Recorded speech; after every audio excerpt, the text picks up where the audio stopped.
What's happening, San Diego? Happy New Year to you. Great Monday morning. Your midday hang is back. Sandy and Elsten, year number 2. Here we go on San Diego's number 1 sports station, 97.3 The Fan. I guess you'd call this the 1-year showversary right here. And we are all together to celebrate it after 2 weeks off. Annie Heilbrunn in studio. I'm Craig Elsten. Braden Suprenant joining as well. How you been, Annie? Happy New Year. Happy New Year, everyone. It is so apropos that our first day back and the camera on the YouTube, fell right before we started. And he broke it. And now it's like, it doesn't want to work. We'll get that going. I unplugged it and plugged it all back in. Braden, we'll give it a minute here. But doing well. Good to see you guys. Good to be with everyone. My 2 weeks, my first week, great. My second week, I got hit with what I'm calling the demon flu. Oh, no. Demon flu. It is so bad. I got it on New Year's Eve, and I am still recovering. No longer a fever. That broke on Saturday, thank goodness. But do not get this, people. Wow, like 5 days fever. 5 days of fever and just miserable symptoms. So go out and be healthy, people, as much as you can, because you don't want this thing. I'll tell you that right now. My goodness. Well, I'm glad you're feeling at least a little better. I can hear it in you. You're still a little stopped up. It's still a little bit voice, yeah. Yeah, but it's great to have you here. You look good. It looks like you're back to near fine fettle. Hey, got to just get going, right? Got to get. I know, right? We had 2 weeks. 2 weeks is a lot of time. Right. You know what? And thanks again to the great folks at Odyssey. I appreciate it because I always feel like 1 week vacation. This, first world problems. 1 week's vacation is enough time to reset. Like when in a week, you get the batteries recharged, you do something, you get distracted. That second week gives you time to think about stuff, Oh, yeah. The second, it's like 100%. The first week, you're just sort of like, oh, days off, and let me go do what I'm supposed to do and see who I'm supposed to see. Second week is like this bonus time of delight where you just are like, what can I do now? I did all the things I was supposed to do last week, and now this is like this free week. So it was good. But hopefully you guys had some good holidays and fun-filled New Year's and all that good stuff. That took up some of the time for sure. Well, yeah, speaking personally, nothing super duper, but that's how we do it. We always do the Christmas holiday up in Long Beach. Yes. So, was up with the fam. I've got an Odyssey stripe right in the middle. Oh, there he goes. We got new graphics. This is fun. So that was cool, seeing my dad, seeing Mitzi's mom and her family. My Aunt Kathy came down from Northern California, got to see her. So everything super cool from the Christmas holiday. New Year's, as usual, a time-honored tradition of doing nothing. Staying inside. My wife has the Filipino tradition of banging the pots and pans through each room, and even she conceded and did it at Central Time New Year's. On New Year's Eve, as She's opposed like, to I'm not waiting until midnight. Hey, listen, it's 10 o'clock. It's definitely midnight in Kansas. I think it is time to bang the pots and pans. But otherwise, really good 2 weeks. Soccer's played 3 times during that span, so they kept playing. So I was still keeping busy. Bought a new set of golf clubs. Didn't buy a new car yet. Did you give those to yourself for Christmas? Well, I wasn't alone. The wife contributed. My dad contributed. The Odyssey Corporation contributed with a nice little. They gave us a little gift card. That was very nice. And I stacked that in. As I stacked it all together and then added on my own. But did you wrap them for yourself and bring them to No, I bought those 3 days later. Gift to bought those 3 days later. No, I think I didn't even have the energy to tell you on Christmas Eve to wrap this hat. This hat was one of my gifts. Wearing a baseballist, no crying in baseball hat. You can see it on the YouTube chat, but if you're on the radio, it's a baseball with a little hat on it that's crying, and then it's got the circle and the line through it. Can't do that. Don't do that. So we'll have that for losing streaks. It's a good hat, yeah. Yeah. As we get into the year and somewhere along the line, the Padres lose 5 out of 6. No crying in baseball.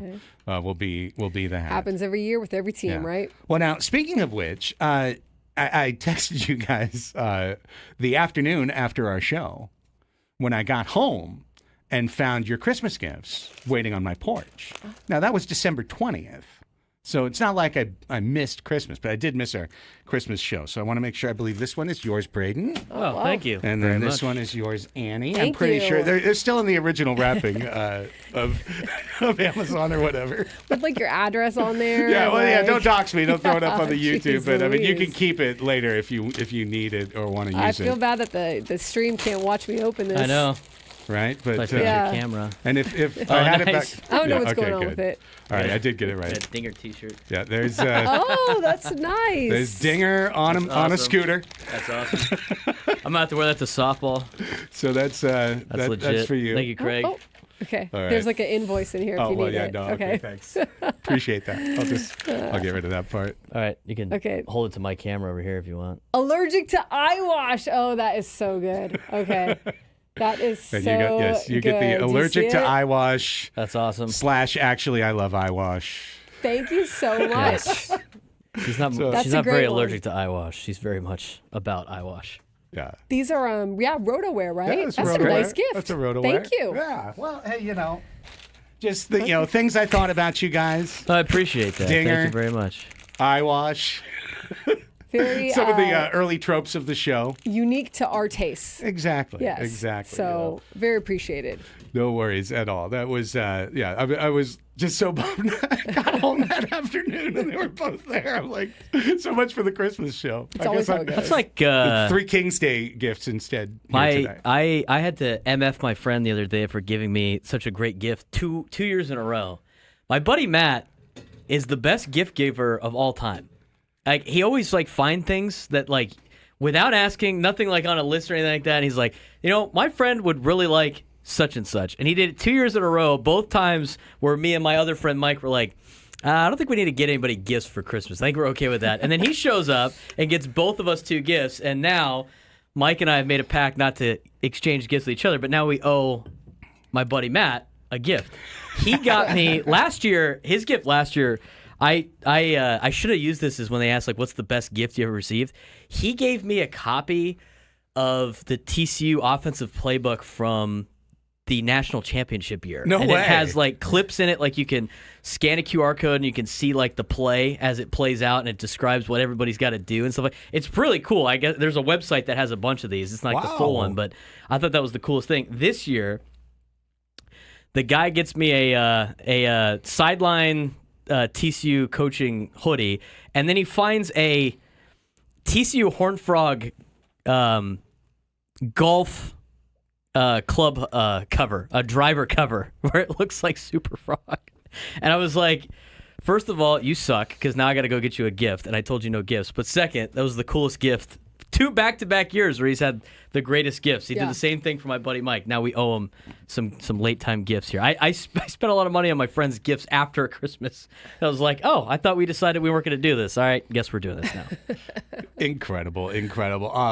By the way, yesterday got to golf with one of our listeners. He's in the chat right now. The Goozinator Hey. was out there with the Goose, along with a couple of our other Padres hot tub patrons at Riverwalk. And thank you, Goose, for reminding all of the audience of the good shot I hit wow. in the entire round. But nonetheless, a great time, great 2 weeks. But we're back. It's 2025. It's time to get locked and loaded.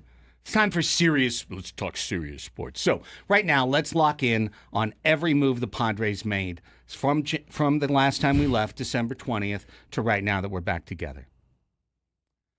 Mike Brasso. Well done. I'm glad we got that taken care of.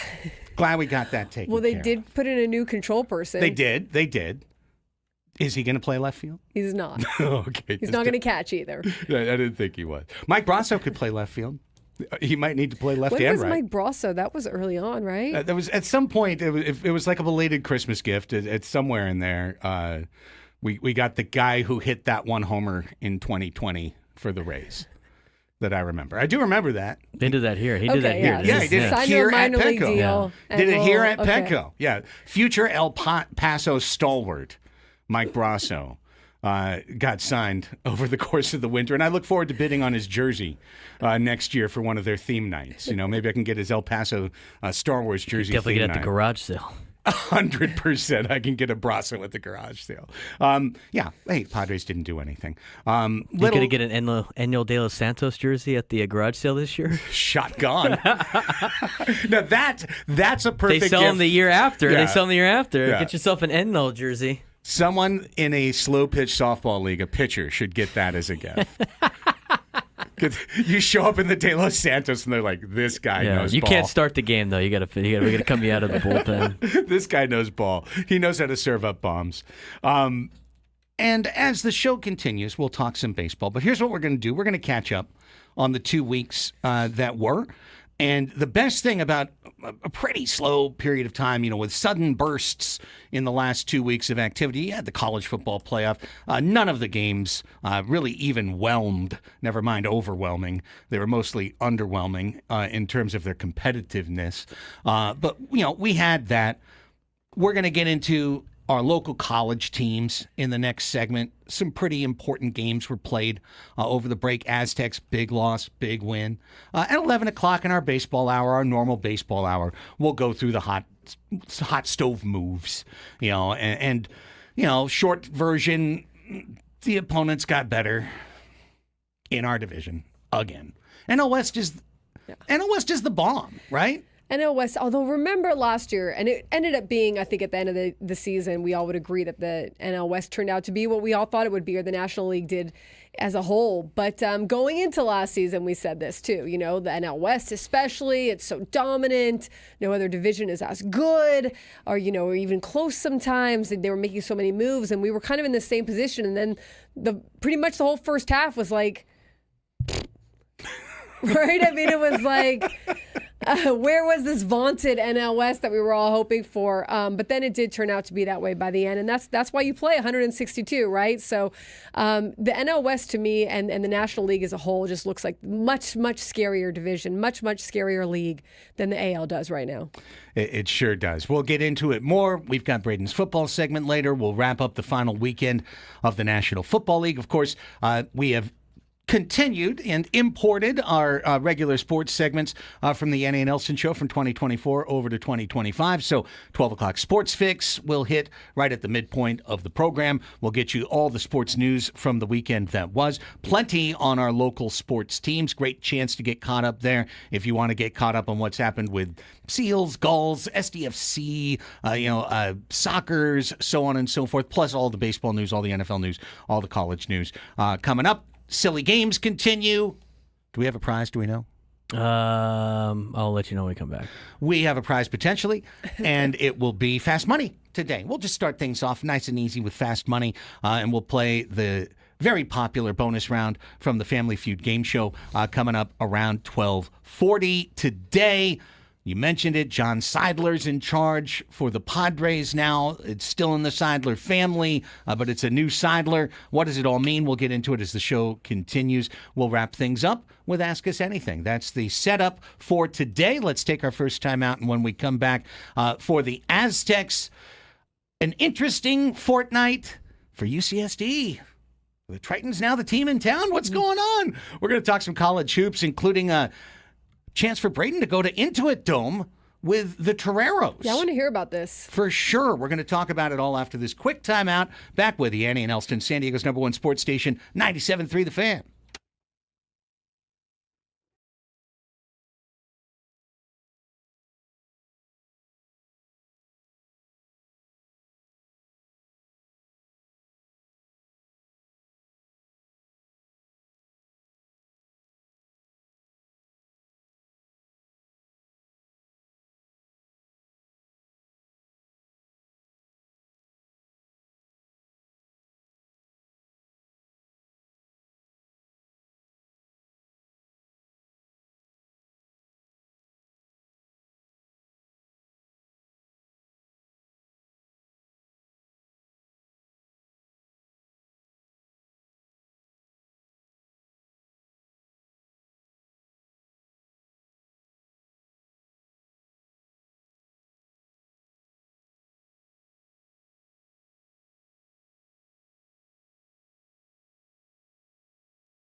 10:20 on the Fan. It's Annie and Elsten back with you.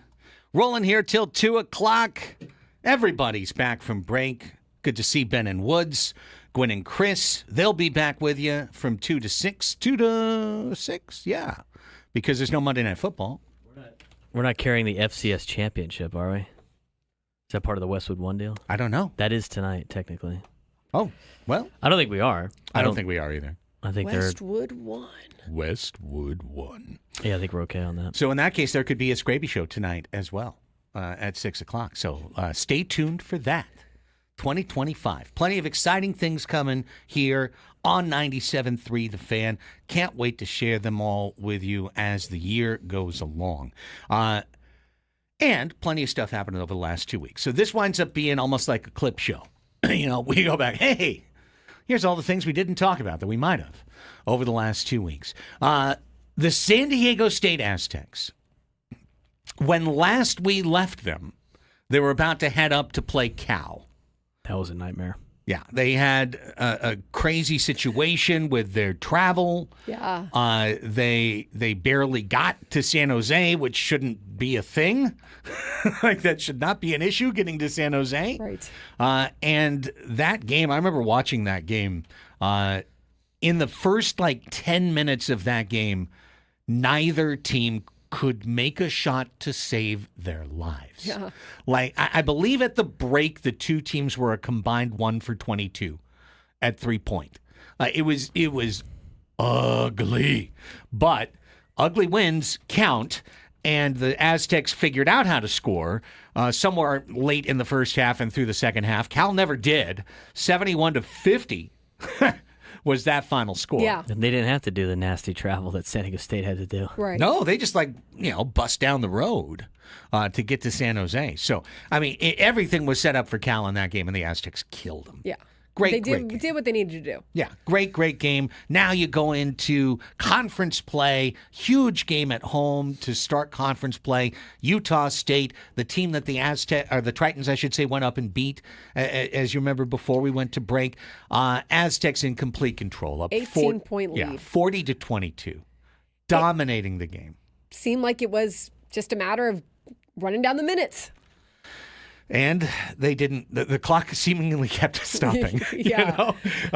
Mistakes, second chances, some big shots. Missed free throws are always a part of it when you blow a game and you lose by 1. You always think about every one of those missed opportunities that you have. But it was really the first, honestly, there's no question about it, actual roadblock for San Diego State this year, right? They lost to Gonzaga. Gonzaga's a great team, right? They lost to Oregon. Oregon at that time was undefeated. But this one, you've got Utah State at home. You're up 18. You blow that game. It really did feel like the first, uh-oh. Yeah, you're up 18 in the first half, and then in the second, with 90 seconds to go, you're up by 7, and it just, what is that phrase when they're like snatched from the jaws of victory or whatever? Defeat from the jaws of victory. Yeah, yes. that's what it felt like. It was like, wait a second, you guys weren't supposed to lose this one. This one was yours. You had it the whole time, but like you said, it just kind of kept unraveling. And as such, it made the trip up to Boise to face Boise State all of a sudden a big game, because all of a sudden you had an opportunity to drop 2 critical conference games, to lose to the 2 teams you're really trying to beat, and then you have to go to New Mexico after that, and holy cow, could the Aztecs wind up middle of the pack in the Mountain West? How long can those non-conference wins keep them in the tournament discussion? Well, they go to Boise State and win. And they had travel trouble again getting up to Boise. And nonetheless, they come out with a 76-68 win. And I feel like the resiliency of the San Diego State team is now firmly on display. And I still think through 12 games, they've got a great resume. Really hard, too, right? When you're on the road and in that environment, to go up there and to get that win. Obviously, a good job by the Aztecs. 76-68. They had an 8-point lead that they never relinquished. It was a good run by them. The whole commercial flight thing, I know they do fly private sometimes. I thought there's a rule right? in the Mountain West. I learned this year with the these whole delays travel. were because of commercial Yeah, it's all flights. commercial Yeah. flights, right? They don't care. Some of these you're flights. you're traveling Southwest like everybody the else. commercial, they're picking and choosing what flights that they can cancel and try to make money on other flights. I mean, that happened to my sister trying to get here from Nashville. That was a cluster. But in the Mountain West Conference, I learned this the other day because of the whole travel. I'm like, how can they not get up to San Jose? And one of my buddies that used to work for the Aztecs basketball team said, the Mountain West, you're only allowed to have 4 chartered flights a year to keep everything equitable in the Mountain West Conference. In what conference is that okay? Right? Like if the West Coast Conference said, you know what, Gonzaga, to make things fair for everybody else, because you guys make so much money and nobody else does, you're only allowed to charter 4 flights during the entire year. Gonzaga would be like, kick rocks. We're doing what we want. But in the Mountain West Conference, which is one of the hardest conferences to travel to, you only get 4 chartered jets. That's not like 4 to and from. That is like one way counts as a charter. Yeah. And so everybody uses 2 to get to Laramie, and then you got 2 left for the entire season. So and with the new schedule, and everybody's got to go to Laramie now, you can't save those flights to use these other ones. So San Diego State's got to fly commercial for all of these conference games because they got to save the charter flights for Wyoming, and it just sets up just it's just such a cluster to try to travel the Mountain West Conference. That's why my buddy said I'd like to see any other Power 5 school try to travel in the Mountain West Conference and win. I said, well, the high altitude. He's like, no. With the charter jets and the high altitude, try to do it. It is very difficult to do when you have to fly commercial and sit in the airport for 3 or 4 hours, where all the other teams don't have to do that. And then you get dinged for losing at you. They haven't done it yet, but they get dinged. Let's say they lose at Colorado State, and all these AP voters are like, "Oh wow, I can't believe you lost to Colorado State." And then all of a sudden their whole resume gets put together or gets knocked down. I'd like to see Duke try to do that. I know they got better players, but if you got to constantly sit in the airport and do all this rigmarole that they have to do, it's hard to win on the road in conference play. Yeah, they didn't get in until midnight, it sounded like, for the Boise game. Yeah. You want to talk about a cluster? Imagine being in Southwest Airlines boarding group C and then finding out that you've got a middle seat in between Magoon Guath and Faro Compton. You got a problem now. That happened to me one time. You've got a real problem. That happened to me one time. Yeah? I was flying to, we had TCU let us go for Christmas break, right? And so I met up with, I was going to stay an extra day in San Diego, and then I was like, we're not practicing the day they travel. I'll just travel on my own to Memphis. And I had to fly through DFW, and SMU's basketball team was playing Memphis for a conference game the next day. And I happened to just be on. I was the one person that wasn't the one lone non-SMU basketball team, because it was a small plane on this jet, and I got all the TCU travel bowl game stuff. I'm with the SMU basketball team on a jet. I ended up sitting next to their best player. I had no idea. And the guy was a gigantic human being. He was like 6'10", taking up all the space. But yeah, that was just a Southwest little jet. Actually, no, I think it was a Delta plane, because they had the Southwest all flies the same jets, but it was like a 2x2, one of those 2 seats by 2 seats planes. Yeah. Flying from DFW to Memphis with the SMU basketball team. Well, meanwhile, guys, before we get out of this segment, we got to get Eric Olin on this week. Yeah. I'd love to hear from Coach, because UCSD has UC Irvine on Saturday at Lion Tree Arena. Biggest regular season game ever for UC San Diego men's basketball. Is that hyperbole? No. This is year 1 of their ability to get to the NCAA tournament. Irvine's the team in their way. We know the tournament is the ultimate arbiter, but you want to win the regular season to get the top seed in the tournament, to have the best resume possible. And the Tritons, who have won 11 games in a row, they're 13-2. They're 3-0 Big West. They've just been kicking butt, and they host Cal Poly on Thursday, and that's pretty much a fait accompli. What do you have here? Them. They've lost 42 straight Big West games? Yes, 0-42, big dog. They're 0-42 in their last 42 Big West games. They took Irvine to overtime the other day. They're getting close. Okay. So you don't want to sit there and be focused on Irvine the whole time and then drop one to 0-42 Cal Poly at home at Lion Tree. Got to take care of business. Get locked in. Yeah, exactly. That's the time to get locked in. 0-42, big dog. But huge nod to them. I mean, 11 straight games they've won. They're ranked 10 in the latest mid-major top 25 poll. Tate Jones had 24 points. Hayden Gray in that win over Cal State Fullerton had 23 points. So, I mean, this is a program that, again, we watched and said, okay, they've been inching their way toward official Division I status. How is it going to be? And they had people transfer out. They had Pope. Yep. And others transfer out. Yeah, and Bryce Pope just sitting on the bench at USC. Yeah, and they haven't lost a beat. I mean, really a pat on the back. Their job isn't done by any means, but a good start, no doubt about it. That game on Saturday is going to be fun. I am very much planning on going. In fact, I will tell you that UCSD is... they're rattling the bushes. They've sent out to alums a 3-game package for a ridiculously low price. I mean, a ridiculously low price. And I'm planning on buying the pack. I'm going to. In fact, this past weekend, met up with a fellow alum, Ken. His buddy Becker came by, another fellow alum, and it's literally like rallying the troops. I had to tell this, or we had to tell this guy, like, no, yeah, we're actually Division I. We could actually make the tournament this year. Like this is real now, because every UCSD alum was like, "Oh yeah, did they play sports at UCSD?" Oh yeah, this is what you've been waiting for. Yeah. I think it's cool too with San Diego State and with UCSD to have those two programs thriving and at least off to this really, SDSU, we know what they've been doing, but if UCSD can kind of keep this up and be along those lines, I mean, it's going to make for some really fun college basketball here in San Diego. And then the Toreros are still playing. We got to take a time out, but when we come back, Braden got a chance to go to Intuit Dome. Yes. Want to hear his review on that. Plus, college football playoffs. No real close games other than one good game. And that game was not very good in the first 2.5 quarters. Yeah, I didn't think it was going to be good at all, to be honest. I stopped paying attention because I thought Texas was going to blow them out. But we'll get into that and what's to come this week as we continue with the first hour of Annie and Elsten. Quick time out first on San Diego's #1 sports station, 97.3 The Fan.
Baseball coverage on 97.3 The Fan is presented by T-Mobile. Head to T-Mobile.com, get a great deal on an iPhone 16 Pro. You can do that.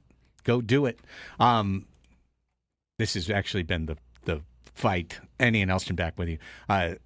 My last fortnight, if I had to, there's one other thing. You played Fortnite over the break? Yeah, you played No, Fortnite? I mean the last 2 weeks. You just use Fortnite in a sentence I when did. your kid plays the video game. But that's You didn't Fortnite fire with it up an NITE. one time? You didn't fire it up No, one time. You but got to I'm play gonna- it once. But hang on. I Last did get him for Christmas It's like lighting the candle a because new we had game no that electricity. we're playing together. Oh, With nice. Fortnite. Does he like it? Yes, and we've made it through like 3 bosses. Okay. So far, it's a game called It Takes Two, and it's literally a cooperative game. Make a thing go right. It does, and it's got a cute story to it and everything, But all the game mechanics require the 2 people to work together. Like I've got the thing that shoots the goo, and he's got the thing that lights it on fire, or I've got the thing that shoots the nail, and he's got the hammer that swings off the nail so that he can jump from Oh, this place is a to good place. game for you guys. Yeah, so it's you Teamwork. There's no alpha. You know what I mean? It's not like he can just play the game and I can just wander around in the corner and survive. Like we have to work together. Nice. But the thing that's been consuming the house the last 2 weeks is James getting a phone, which is the thing I've been dreading forever and trying to put off forever, and still apparently I'm trying to put off forever. So you Has he gave it had to a him for phone? Christmas? Has he had a phone before, like a phone that didn't have like a touchscreen? No, I didn't have the Bark phone or whatever. I know there's some phones for kids, but most of the kids in his class now have a smartphone. I mean, I've seen the impact on some of them, like it's Right. Buried in their phone. Right, buried in their phone. I've seen what happens when James is buried on his Twitch or using my iPad, like just lost in it. So it's like, do I need to add that to your distraction, in your most impressionable years, 13, 14? But here's the thing. Leave it on the bad timing. My beloved wife, Mitzi, heard from one of her friends what they did in their family, which was to offer to pay for half of a phone, but you have to raise the other half, right? It's like a GoFundMe? No, get a job, kid. Do some chores. But you've got to come up with, in other words, it's not just a gift. Okay. You have to work for it. You have to work to get it. Okay. And it was a great idea. But it doesn't really prevent him from how much he uses it. Well, no, it doesn't, but it does make him work to have to get it. Okay. I get that. Except bad timing on our part to present that scenario right before Christmas.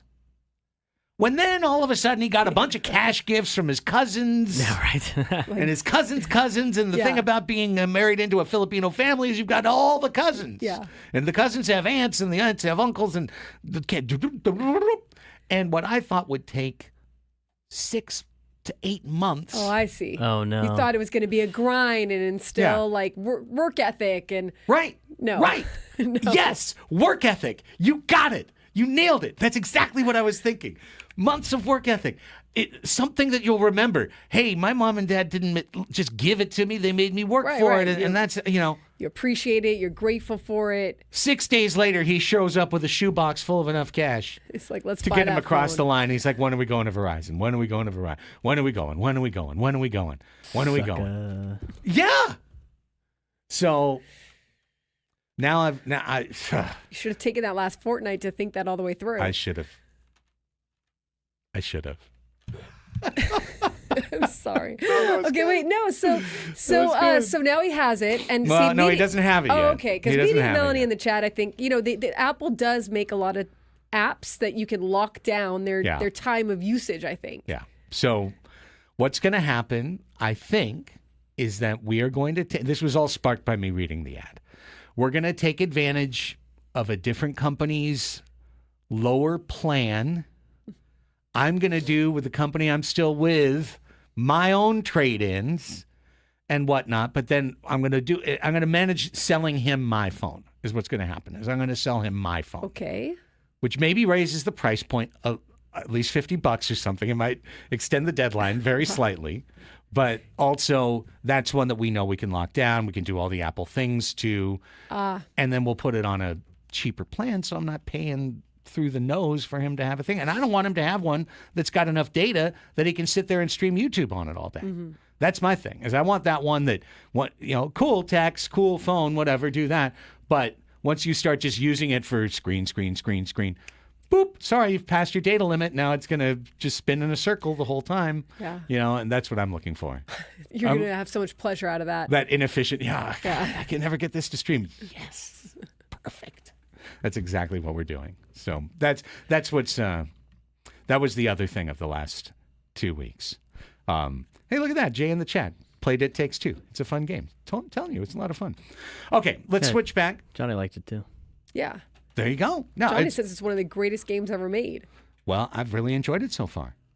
Now, I'm terrible. I'm terrible at these things. Like, you have to do this aim. Like, you've got this one over here where you move, but then this other one where you aim, and then over here is where you shoot. Yeah. Oh. I've definitely cost us a couple of boss levels by just like, wait, how do I? I'm old. And then the moment passes. Yeah. Back to college hoops. I want to transition through our college discussion, but I don't want to get away without finding out what you thought about Intuit Dome, because you got to go there for a Torero's game against Grand Canyon, right? Yeah, they played Grand Canyon after UCLA played Gonzaga. And so I got to watch like the second half of the UCLA Gonzaga game. Have you guys ever seen the high knees ref on social media? Yes. I met him at the game because he was doing the UCLA game before. He was walking through, hey, what's up? And I was like, oh, you're high knees guy, Jeffrey Anderson, or whatever his name is. I think we played it a little last I'm sure we did. He's all over the place. I'm sure he will eventually do an Aztec, UCSD, or San Diego State game. Maybe he's doing the Irvine game. The Irvine UCSD game on ESPNU. That'd be great.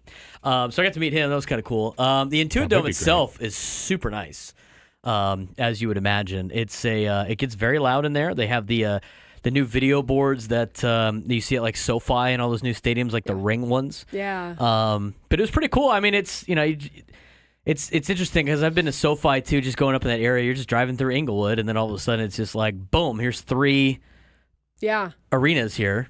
There's like SoFi, you pass a cemetery or two, and then you're at these arenas. Yeah, then you're like, oh, it's the Forum. This is a SoFi arena, SoFi Stadium, and the Intuit Dome. Parking garage that was attached to the Intuit Dome is where I got to park. They had the security at that spot, which was kind of interesting. And you just walk in. It was pretty cool. I mean, the whole like concourse, everything outside. They had a basketball court outside that people were playing basketball at before the game started. And they had a couple of it was very much a tribute to like Southern California basketball. Was like the whole they had their deal. Jerseys and everything. Yeah, and so I got in. You had to get your credential in the arena after you got let through, which I thought was interesting. So you go all the way through into the arena, and then you got your credential. But after I got that, we walked around. It's very hard to navigate because especially on the inside, like you can't like walk around the arena. You have to go outside to walk around the arena. It's kind of a labyrinth. It's hard to maneuver in there. It's a maze, but it's just like SoFi. Like they kind of distinguish like areas of where your seats are, and that's where you stay, and you don't leave this.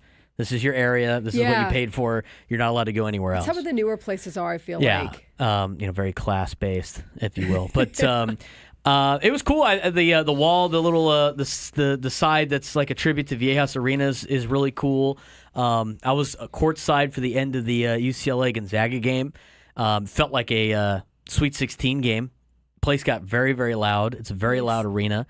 Very cool, very nice. They had a lot of different, same thing like all these new places. They had like the Grey Goose Club and this Compass Club and this club and that club and all that other stuff. But the broadcast was good. We were up in the second deck, if you will, but it was a great vantage point. Got to see Josh Lewin.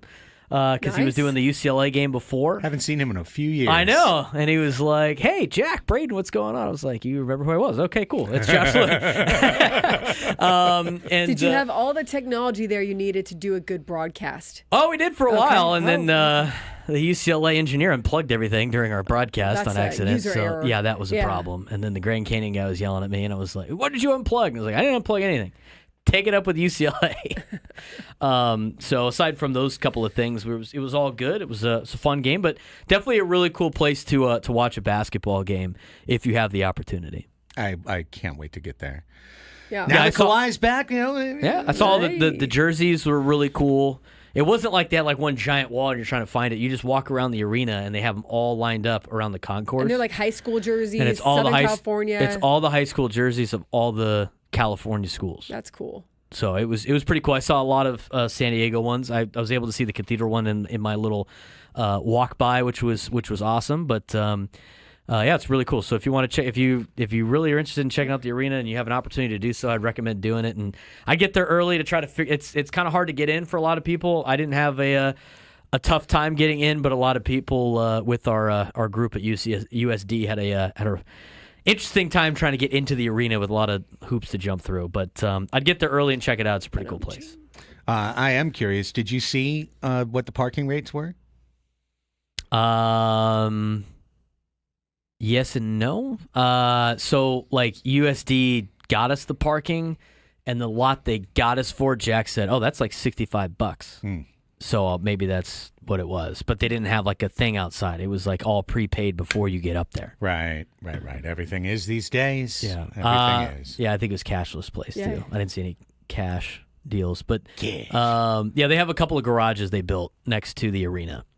It was really easy to get in and out of. And I think other than that, there's no. The email they sent us is there's no designated media parking. Just park in any of the lots. I think they run all the other. I think all those lots that are used for SoFi and stuff like that are all used for the events. Sick. All right. I think we've got just enough time to handle this. And, anything that leaks out, of course, you got a whole week to continue. But before we left, we did picks on the college football playoff, the first rounds that we could see. We didn't do great on our picks overall. It doesn't really matter. But the one thing I do remember saying to both of you guys was that I didn't trust them. I didn't believe in them. But that Ohio State should pummel their way through Tennessee and Oregon because they're just the biggest payroll, most talent, best team. But that Michigan game was such an outlier. It was such a confidence killer for the program that I wondered if they would absorb that and lament and mope their way through a loss to Tennessee. Well, that did not happen. They killed Tennessee and they killed Oregon. I mean, they crushed them. And I don't see a world right now where Ohio State doesn't win the national championship. I agree with that. I'm curious on Braden's take, but I mean, it looked like after all this drama with them this season, right? They're turning out to be who they thought they were in the beginning. And what really is going to be helping Ryan Day, right, in terms of his job and keeping everybody happy there if they're able to get this done. But, I mean, yeah, they got it done. And not only that, they were big wins. I mean, those games, that first one especially was one of the best games I think we've seen all season. Well, Oregon didn't even show. Oregon got run out of the building. I mean, it was like 31-0 in the first half. Yeah. I mean, yeah. they looked like they could not hang with Ohio State at all. I mean, the Ohio State's played the best out of all the teams right now, and you just start looking at it, it's like they just can't beat Michigan. It's just like Michigan is just too much of a problem for them for some reason because that Michigan team's not very good. They're okay, and they beat Alabama in the bowl game. So take that for what it's worth. But that was a very down Michigan team, and that just might be the monkey on Ryan Day's back right now is Michigan. But they handled Tennessee in the cold. I don't think the weather was too much of a factor in that one. Chip Kelly's got that offense is humming, and he had a lot of stuff that was working in both of those games, and he was really hitting his stride. Oregon could not stop. They could not stop Ohio State at all.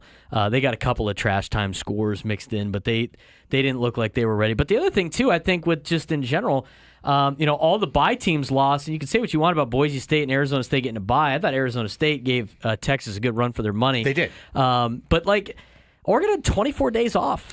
It's hard. I've told you guys that about bye weeks coaching high school football. Yeah. I can't get 15 to 18-year-olds focused for, a week right? And they had to do it for 24. They hadn't played a game in 24 days before they played Ohio State, and Ohio State already had a game. They had some momentum in there. They had that 10 days off where they can get the built-in rust off against Tennessee in the first game, and that was the case for all those teams. I mean, all the teams that won looked like they had played a game more recently than the school that wasn't there. I mean, you look at Arizona State, they took Texas to overtime, and it was a second-half comeback. They looked like crap in the first half. I mean, they looked like they hadn't played a game in 24 days. Right. Boise State, they were like kind of they're if and there. They've gotten the red zone 3 times and ended up with nothing.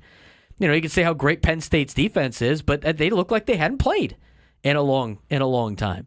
And then the last game was Georgia and Notre Dame. I mean, Georgia had a lot of days off to try to get their backup quarterback right, but they didn't look very good either. Notre Dame looked a lot better than Georgia did. And so I just don't think there's so much you could take away from this, because everybody now wants to change everything. It's like, just let it play out for a couple of years before you start making drastic changes. You need to be able to get some hits, to make some plays, to knock some of the rust off is huge. I think that, and to have that like confidence and momentum, we talk about it with all sports, with the buys.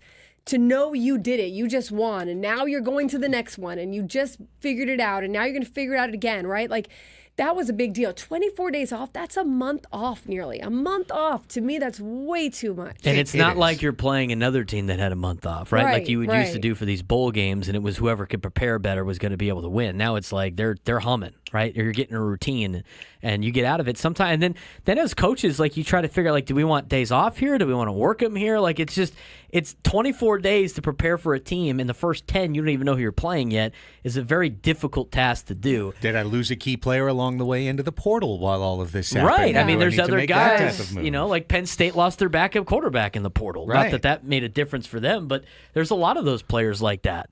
There's a lot of players that were in the portal that were playing in the playoff, which is also utterly ridiculous. But college football is trying to be amateur and professional at the same time, and it's not possible. Like the whole amateur part of, like, well, the portal's got to be open because they got to be ready for school in the next semester. Okay. The kid's getting $300,000. All right, like let's pump the brakes on the school. I'm waiting for all of this to be separated from the universities. I truly at least the top 2 sports, with basketball and football. I mean, this has been successful for them. You'd think that at some point it'll go that way. They'll monetize this whole thing for them. Oh, it's inevitable. Private equity's in. It's inevitable. But we've got a Final Four. We've got Notre Dame, Penn State. We've got Ohio State, Texas, and the Buckeyes look like they're loaded for bear. When we come back, hour number 2 of the program, it just flies on by. Everything that happened on the MLB hot stove while we were away. We covered the Padres. Nothing. Now we'll get to the rest after this.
11 a.m. Welcome back, everybody. It's hour number 2. Annie and Elsten here with you, kicking off year number 2 in style. We come to you live on 97.3 FM radio. Shout out to everybody in your cars listening to us today.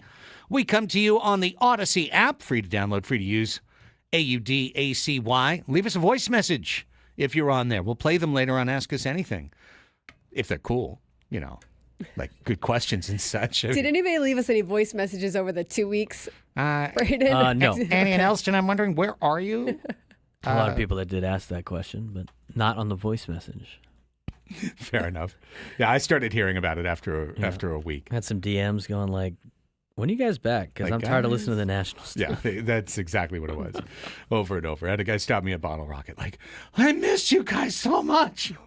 Well, Go play with your kids. don't worry, I'll be back Monday. Yeah, that was on Friday. I'm like, don't worry, I'll be back Monday. It'll be cool, man. It'll be cool.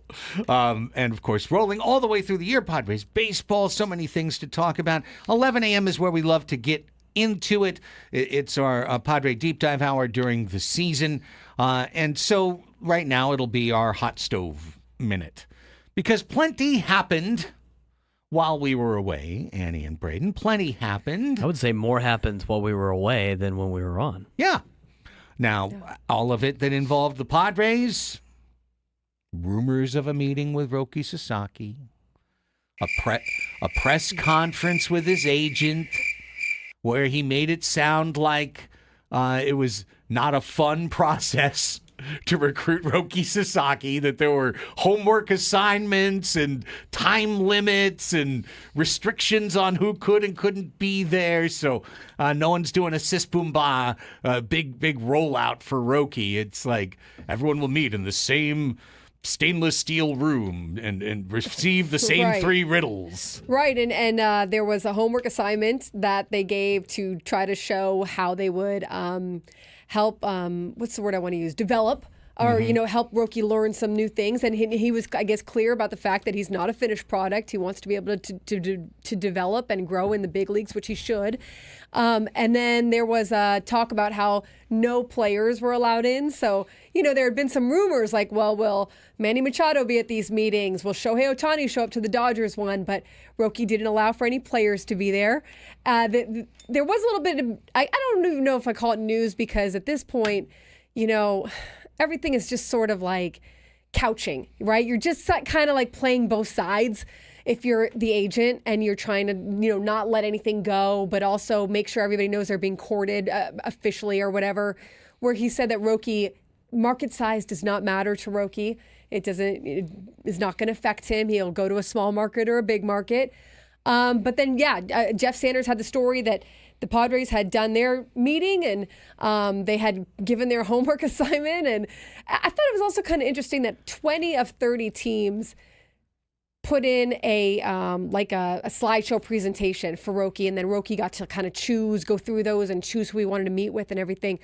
So does that mean that 10 teams were like, we either we don't think we're going to get him, or we're out, or we just don't want to put the resources toward making the slideshow? Like, I thought every team would be in on him. The Rockies are just like, we know. We're not even going to I thought put I the heard the PowerPoint Rockies already together. met with him. They sent Dinger over there. Right. This Dinger goes over on the scooter, goes, hey, we're great with pitchers. You need to send Brandon by Trust in your us. T-shirt, your Dinger T-shirt, Yeah. and That's Roki's right. just going to be like, I just keep seeing him everywhere. Oh, actually, I guess that wouldn't be good. Then he'd want to go to He has a Colorado. restriction, no Yeah. mascots allowed in the meetings. Doesn't want to be influenced by these super cool mascots. Well, Showed in the chat says 10 teams were told no from Sasaki. I don't know. I didn't see the actual. Maybe that was the case. Maybe he already pushed out 10 teams, and so they didn't offer their. I could buy it. Yeah. I mean, there's like 10 teams that I would be like, There's about 3 people I would trust to give me any information on this. 2 of them I might not even believe. And as such, we do our due diligence and will do our due diligence on the show to present to you whatever kind of floats into, the content pool about this, but I take it with 50 grains of salt. There's a lot of people that need to get their articles clicked on, or their podcasts listened to, or their Twitter feed to grow, and so I interpret a lot of it as nonsense. Oh, he's turned down this. He said that. He hasn't said anything.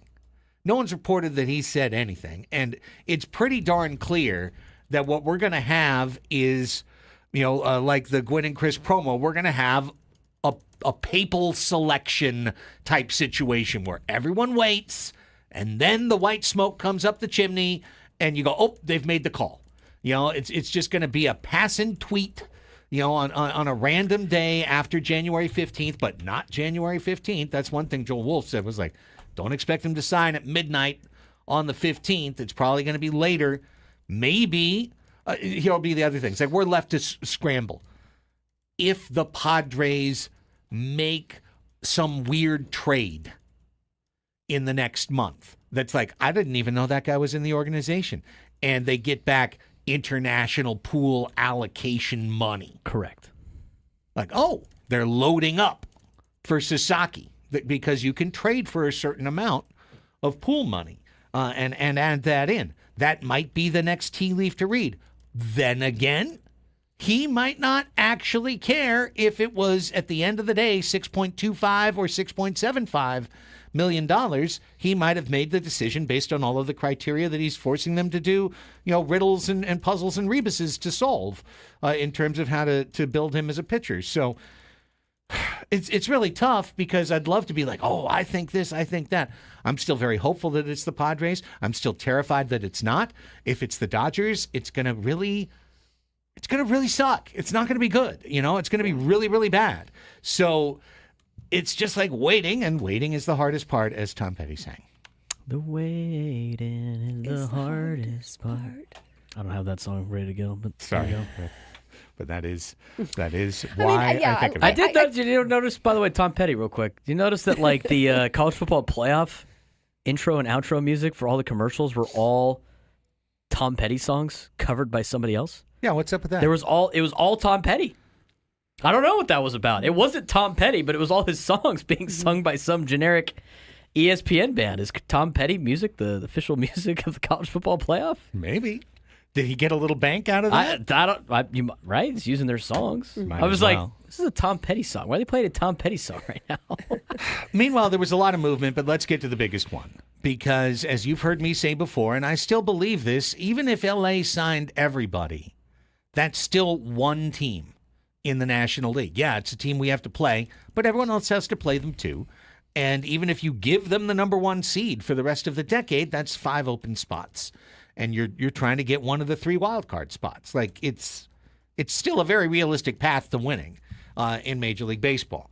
It's when the other teams get better that it gets so much harder, right? So Corbin Burns signing in Arizona, it's not doom.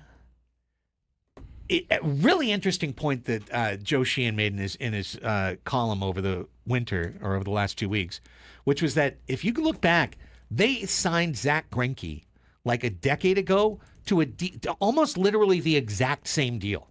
It was 6 years, $208 million for Zach Greinke back then. Yeah. So I seem to remember when that happened, it was like, oh my God, oh no, Did that really make Arizona a big-time winner, having Zach Greinke there? Greinke maybe did. He had some good years in Arizona. He wasn't terrible in Arizona the whole time, but he wasn't great the whole time either. Burns, I could make an argument. I could show you the declining strikeout rate on his cutter. I could show you some stats that indicate that he might be beginning the decline phase. You still want him. He's going to be against us for at least 2 years. He's going to be against us. I mean, if he's, yeah, sure. If he falls off of a cliff and maybe, who knows? You never know, right? When someone gets a big contract, how it affects them one way or another, or whether the motivation is always there. I don't know that about Corbin Burns. I think you got to give him the benefit of the doubt that he's going to try to make himself be the best pitcher that he has been, even with some changing techniques maybe, or some ways that he's going to have to finesse some weaknesses or some changes to his game. But I think Arizona got better. I think it's an interesting move for Arizona because they had talked about before the offseason, well, when the offseason was kind of starting, sticking to the financials that they had in 2024. And with this, they're kind of already saying we're going to go past that.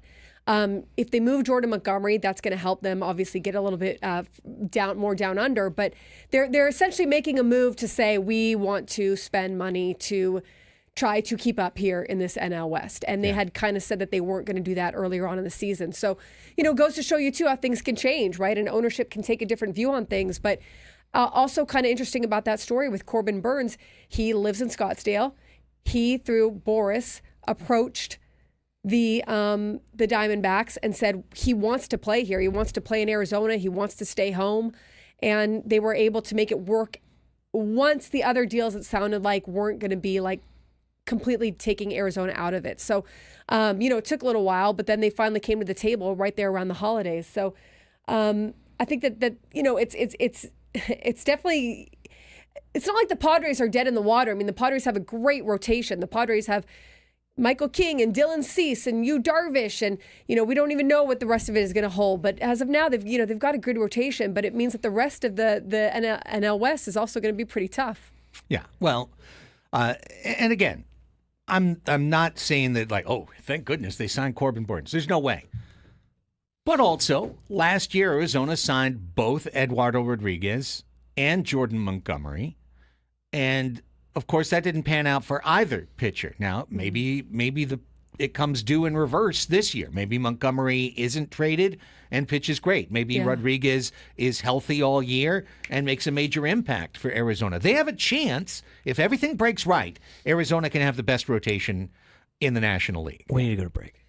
Let's go to break. We need to go to break. Okay. Go to break. Time out on Annie and Elsten.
Did you know you could listen to 97.3 The Fan with your smart speaker? Well, you can. Ask your device to play 97.3 The Fan and give it a shot. Okay. Talking baseball with you, Andy and Elsten here on The Fan. Rolling till 2 o'clock. We were just getting into Corbin Burns a little bit to Arizona. No question they've got a great rotation now. But you know what? They had a great team last year.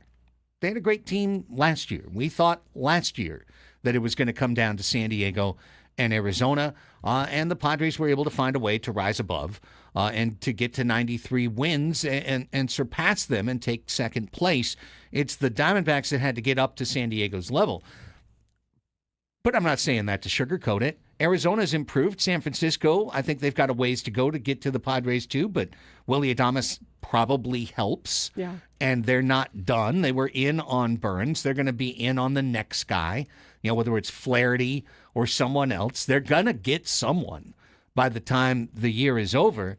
And obviously we're left just kind of with open speculation as to when are the Padres going to pull the trigger on anything? Yeah. And I mean, look, we've seen it before where the Padres have won the offseason and it didn't turn out to be the greatest of regular seasons for them. And we see that happen all the time. Just because you win the offseason doesn't necessarily mean you're going to go out and you're going to, dominate the playoffs and make it to the World Series. But no doubt about it, when you're getting better players on your team or players that historically have been good, the thought process is it's going to help your team be better in the coming year. But there's a lot still that has to go right.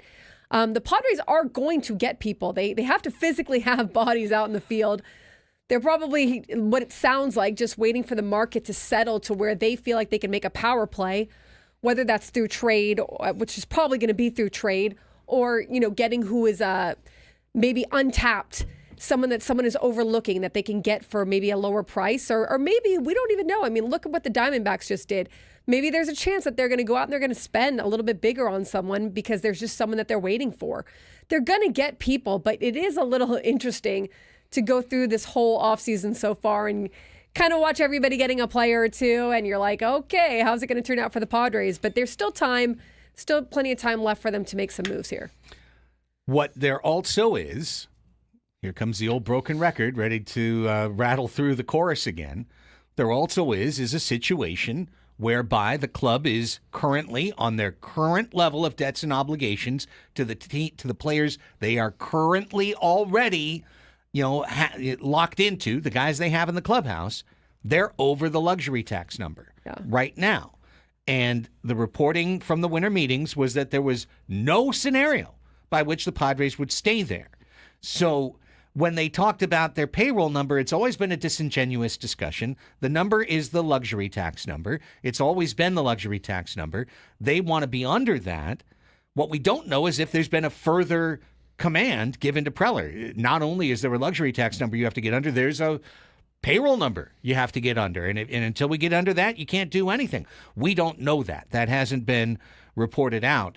But that colors everything I see in terms of the inaction, Annie. Mm-hmm. I see that as, okay, this team is cash-strapped, and something as simple as going from $5.25 to $5.75 million to keep Kyle Higashioka was something that they were... too much. It was too much. They were unwilling to do that. So if they're fighting over $500,000 and millions along the way, then that's telling me until you see a trade that releases some of the obligation, there's no room. They'll literally do nothing until they create more space within the guidelines that Preller has been given from above.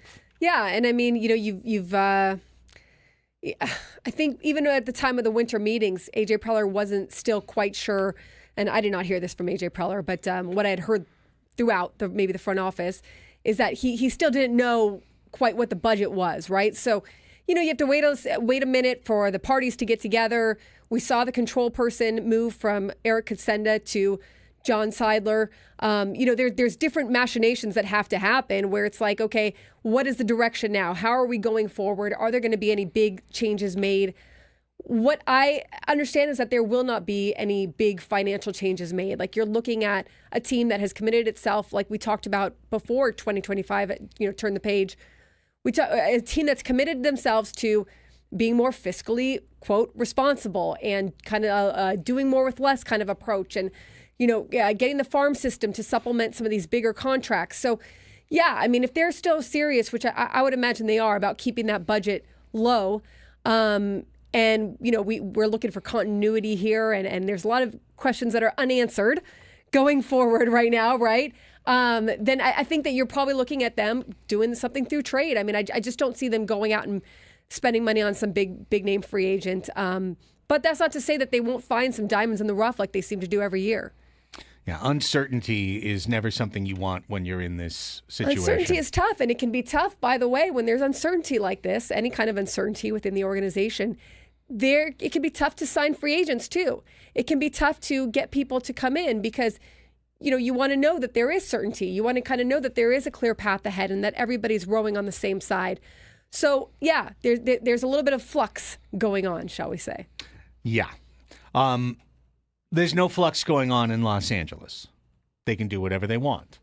And another perfect example of that, they re-signed Teoscar Hernandez. We all figured that was going to happen. But the money, right? Yeah. $45 million? Did anybody else? Did he get $45 million? He got a lot. I don't know. No, he got the Dodger deal. Yeah. The Dodgers give the same deal to everyone. We're going to give you X amount. You get a third of it up front. You defer a third of it. $66 million. $66 million. But then he gets 23 up front. 23 is deferred. Yeah. And then the rest of it is spread out, and that keeps lowering their luxury tax obligation. The Diamondbacks deferred on Corbin Burns as well. And I thought it was interesting. I can't remember the player, but when Ken Rosenthal wrote about this in The Athletic, they deferred like $20 million, years ago before deferrals were even talked about. So deferrals have been happening. Deferrals have been a thing, but no one does it like the Dodgers. The only way you get players to accept deferral is by giving them a signing bonus up front when they live in a state that doesn't have state income tax. That's why, it made me sick when all these national media people, after another signings by the Dodgers, going, anybody can do this, just to be so ill-informed on, no, not everybody can do this.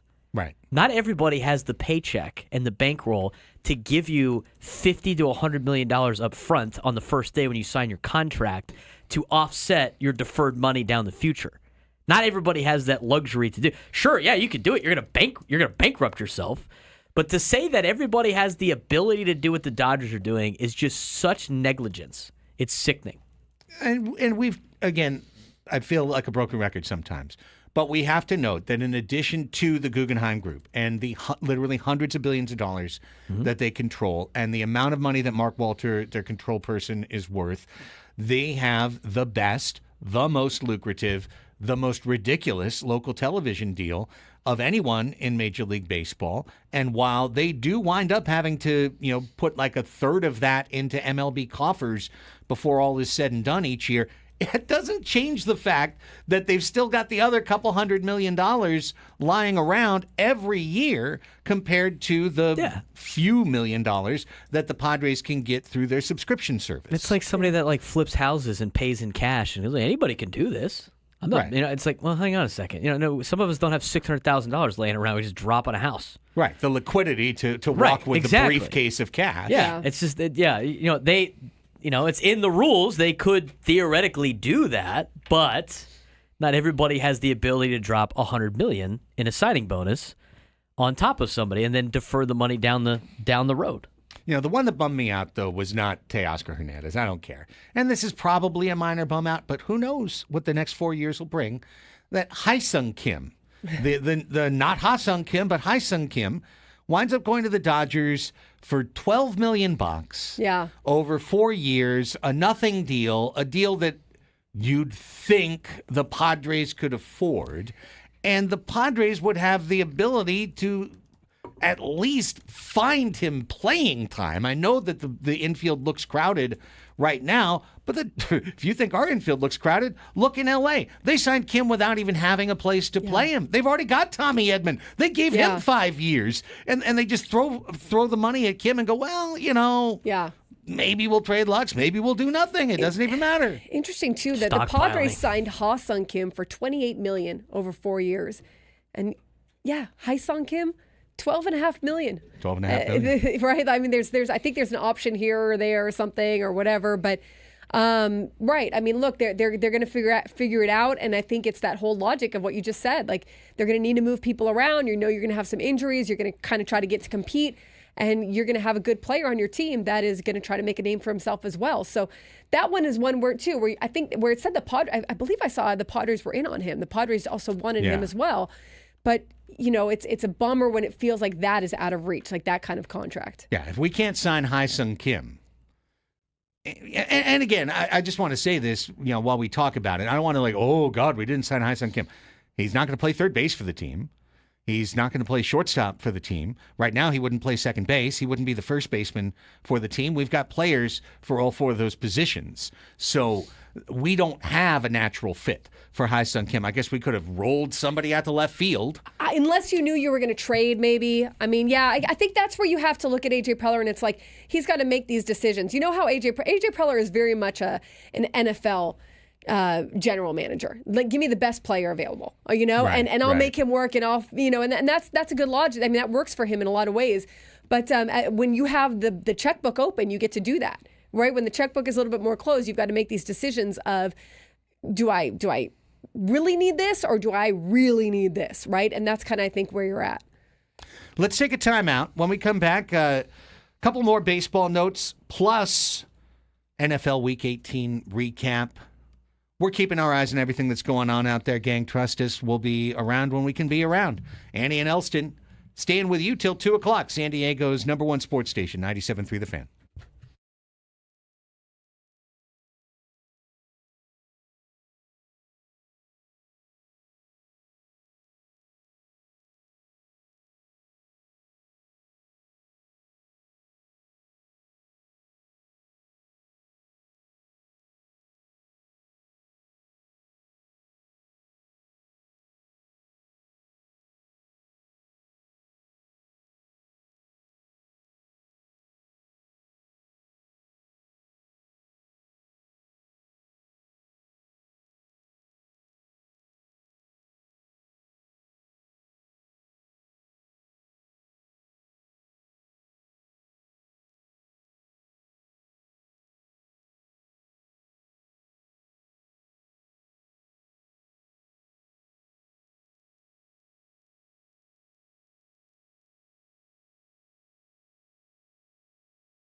11:35, back with you. Annie and Elsten going till 2 o'clock. Gwen and Chris check in. Everyone back from the holiday break. We are full bore heading forward. What is the statute of limitations on saying Happy New Year? We said Happy New Year to one another. It was the first time we saw each other this year. Today's the last day for that. This is it? Three Kings Day, that's it? I think it's like a couple days after, but the fact that we haven't been at work since, Yeah. I think today's the last day.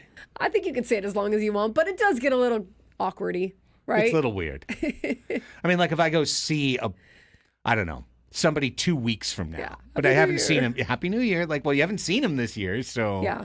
still Happy New Year? I think it kind of gives you like a little, get out of jail free card, because you're like, hey, Happy New Year. Like, good to see you. Right. I'm so happy my year includes you. Yes. Cool. Well, we've been going through what was happening in the hot stove while we were away. Some other little things that happened. By the way, the Josh Naylor trade happened. Naylor is now at first base. Yeah, for Arizona. Arizona. Josh Naylor's a Diamondback. Oh, sorry. I'm thinking of Josh Bell. Yeah, Josh Bell is a went back to the National. Nationals. Yeah. He did? Yeah.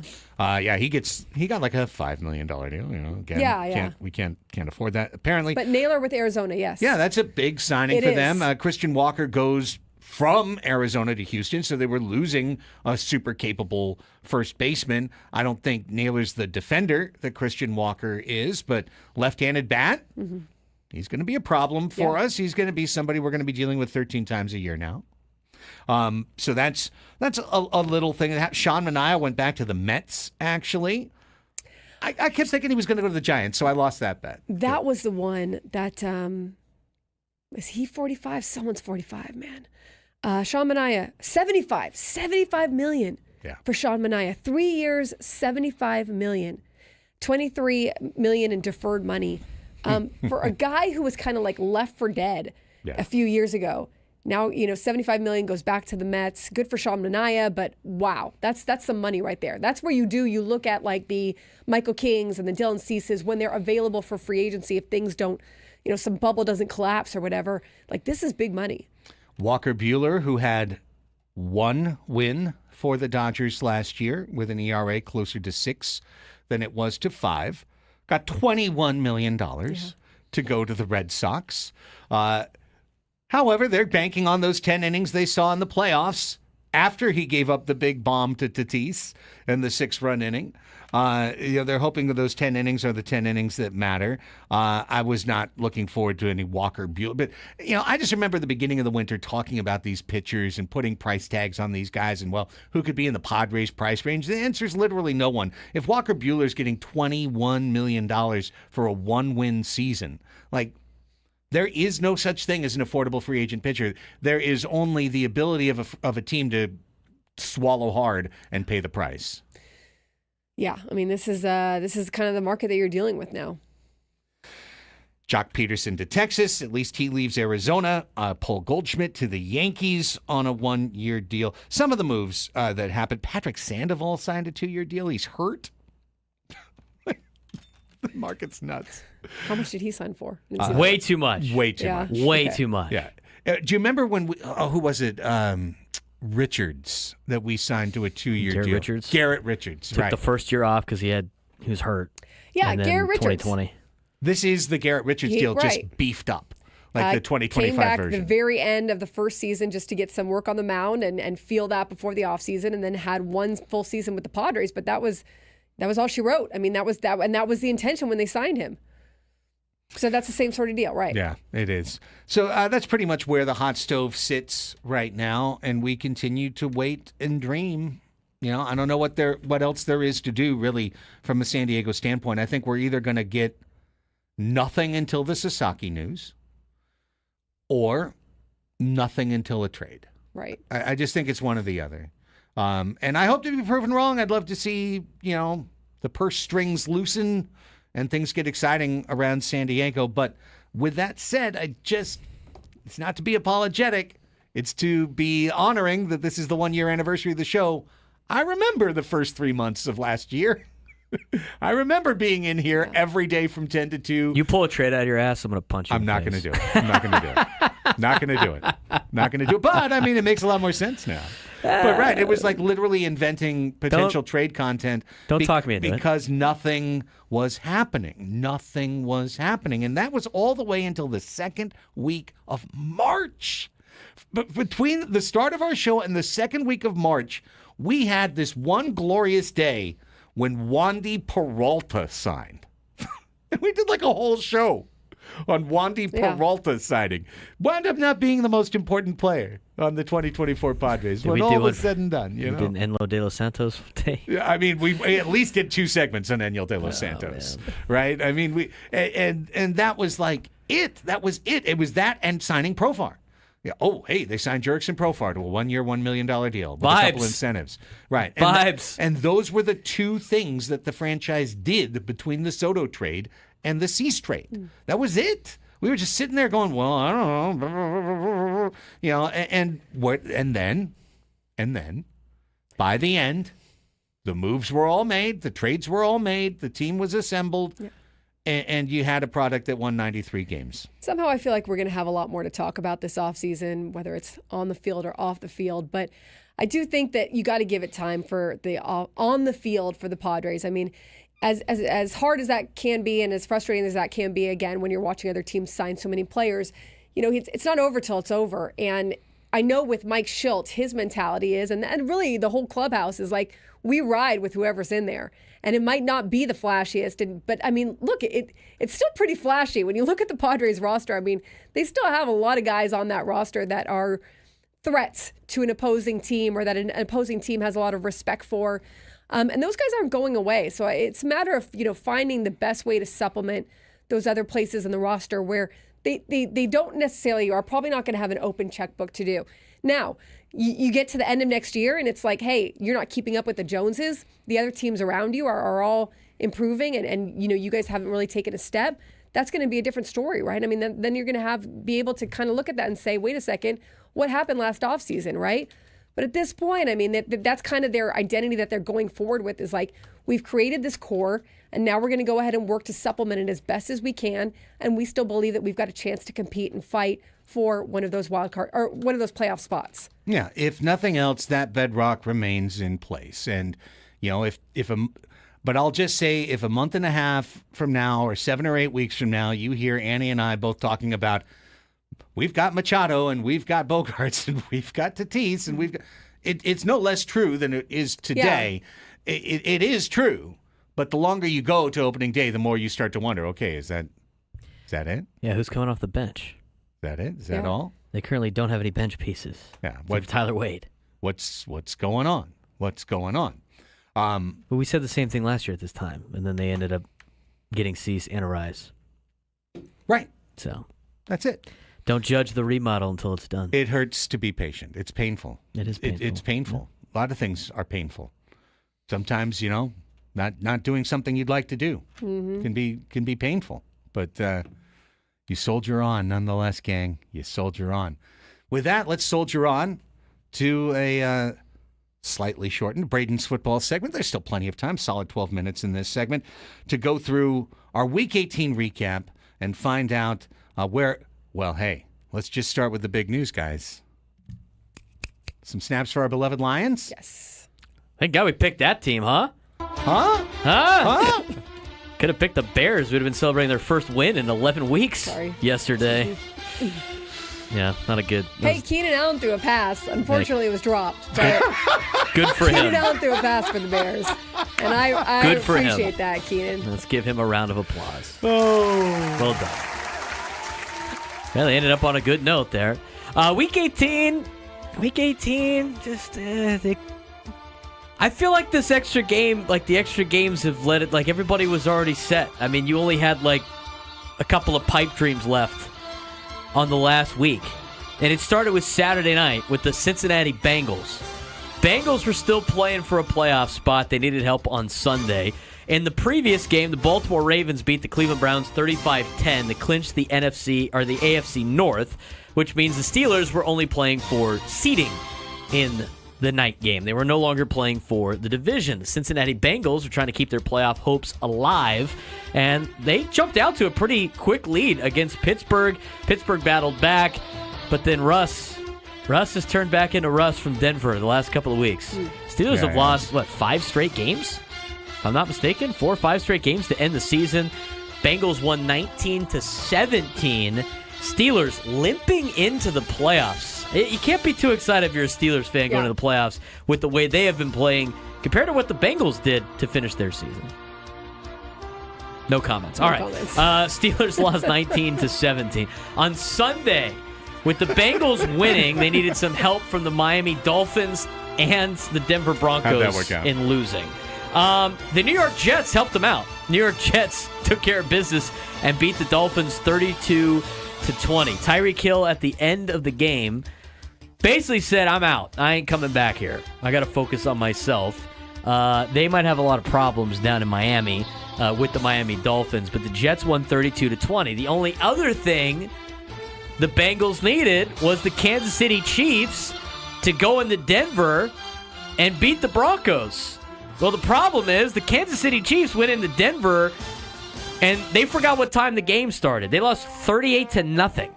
Denver rolled on Kansas City the entire game, and the way the Chiefs played, honestly, it was kind of embarrassing for the league. They didn't look like they cared to be there compared to other times where I've seen them beat the Chargers and knock them out of the playoffs with their backups in there. I mean, they were like, but here's the question. If you're Kansas City, would you rather have to play in the playoffs at some point the Denver Broncos or the Cincinnati Bengals? The Bengals? I would much rather play the Broncos. The Broncos? The Broncos aren't very good. The Bengals are red hot. Yeah, the Bengals were hot. Locked in. So if you're the Chiefs, is there any incentive to really beat Denver? No. Not really. Yeah. I mean, they got smoked. It wasn't even like they didn't even show up. 38-0? 38-0. Yeah. That's intentional. Honestly, I think, I really actually do think this, Andy. I think, like, if Kansas City's going to be in a situation like that, they're like, we want to lose as badly as possible. Right. So that that's not our team. Yeah. That's garbage. You can't get ready. You can't get ready for anything. Right. That's just, I'm sure somebody's calling Kansas City radio this morning. How can we think we're the Super Bowl favorite if we can't even beat the Broncos 38-0? Right. But how many Chiefs fans even watched that game yesterday? They were like, we're over it. Hey, it would have been nice to beat the rival and knock him out. Bengals had too many one-score losses throughout the year, but they were playing really good. I wanted to see them in the postseason. Instead, you'll see the Denver Broncos, which out of all the teams that I used to hate being a Chargers fan, they are still one of those teams I just despise. You'll start seeing Broncos stuff all over town now for no reason. Hello, there they come out. Oh, Bo Nix. I've always been a Bo Nix fan. Sure. So the Bengals had been eliminated. The morning slate had some NFC playoff implications. Most notably, Adam Klug's beloved Atlanta Falcons still hanging on to an opportunity. And some of these games went down to the wire. Atlanta needed to beat Carolina yesterday and needed the Bucs to lose to New Orleans, who didn't have anybody playing. No Kamara, no Olave, no Kendre Miller, no Derek Carr. I mean, they were down bad. But then the Saints were up 10 points on Tampa, and they were beating Tampa midway through the third quarter, right as the Falcons were beating Carolina. You thought maybe there's a chance. Instead, Tampa Bay went on a cruise over the Saints. They win 27-19. And a good gesture by the Buccaneers for their star receiver, Mike Evans. Only needed a couple more yards at the end to get 1,000. Cool. And a 1,000-yard receiving season notched him $3 million in incentives. And after they already had the game in hand, instead of taking a knee, they flipped the ball over to Mike Evans, got the necessary yardage, got a standing ovation, and $3 million in his pocket. With the Buccaneers winning, that clinched their spot in the NFC South champion. And Atlanta had to go to overtime with Carolina now not playing for anything else. And Carolina drove down the field, scored a touchdown, won 44-38. So Atlanta finishes the season 8-9. Tampa Bay wins the division at 10-7. Bucs move on, and the Falcons are eliminated. The other one that was interesting, the Packers and Bears game and the Cowboys and Commanders game involved seedings, in which the Packers, if the Commanders lost and the Packers won, the Packers wouldn't have to go to Philly. They would have been able to go to Tampa instead. But they rested guys, and they're like, well, that's not going to happen. The Cowboys aren't very good. Then all of a sudden, with like 2 minutes to go, The Packers took a lead late in the game, and they noticed the scoreboard and the Commanders were losing. All of a sudden, Jordan Love started warming up. He started throwing the rock around like, oh, maybe we should get our starters out there so we don't have to go to Philly. Unfortunately for the Packers, Caleb Williams and company drove down the field and actually finished the job this time, kicked the game-winning field goal, and they beat the Packers 24-22. At the exact same time, the Commanders drove down the field and beat the Dallas Cowboys 23-19. So the Green Bay gets sent to Philly, and Washington will go to Tampa instead. Night game, ass whipping. Detroit destroyed Minnesota.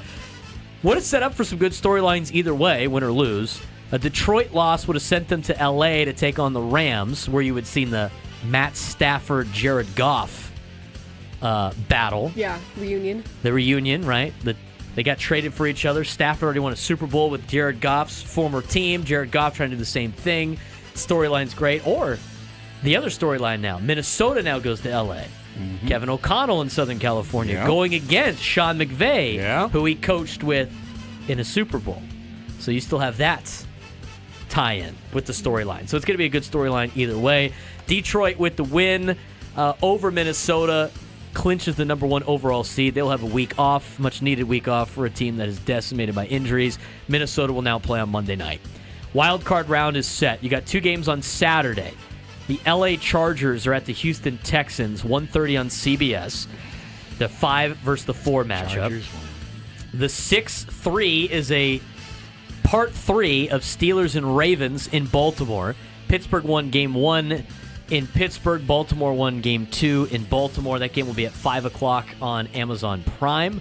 Baltimore's got the hot hand right now. Steelers, again, limping into the playoffs. On Sunday, the Broncos will take on Buffalo at 10 in the morning on CBS in the 7-2 matchup. Following 7-2 matchup in the NFC, it's the Green Bay Packers at the Philadelphia Eagles. They'll be at 1:30 on Fox. Night game on Sunday, the Washington Commanders at the Tampa Bay Buccaneers in the 6-3 matchup at 5 o'clock. And then Monday night football next week. Since we don't have it this week at the end of the regular season, they do the Monday night wildcard games now. I think that's a joke. I mean, why give these two teams a short week? I'd rather have 3 games on Saturday and 3 on Sunday and none on Monday for the playoffs. It shouldn't happen. Yeah, I don't need a Monday night playoff game. And that's what's so fun about the Saturdays and the Sundays. Yeah, you got 3 and 3. Right. Now you got 2, 3, and 1. I mean, whatever. Minnesota will take on LA 5 o'clock on ESPN. That's the 5-4 matchup. But that's a look at the Week 18 games. Again, a lot of snooze fests out there. There's some good games with teams that had nothing to play for in terms of like the organization. The players are all playing for incentives and for their livelihood. So you got a lot of guys balling out.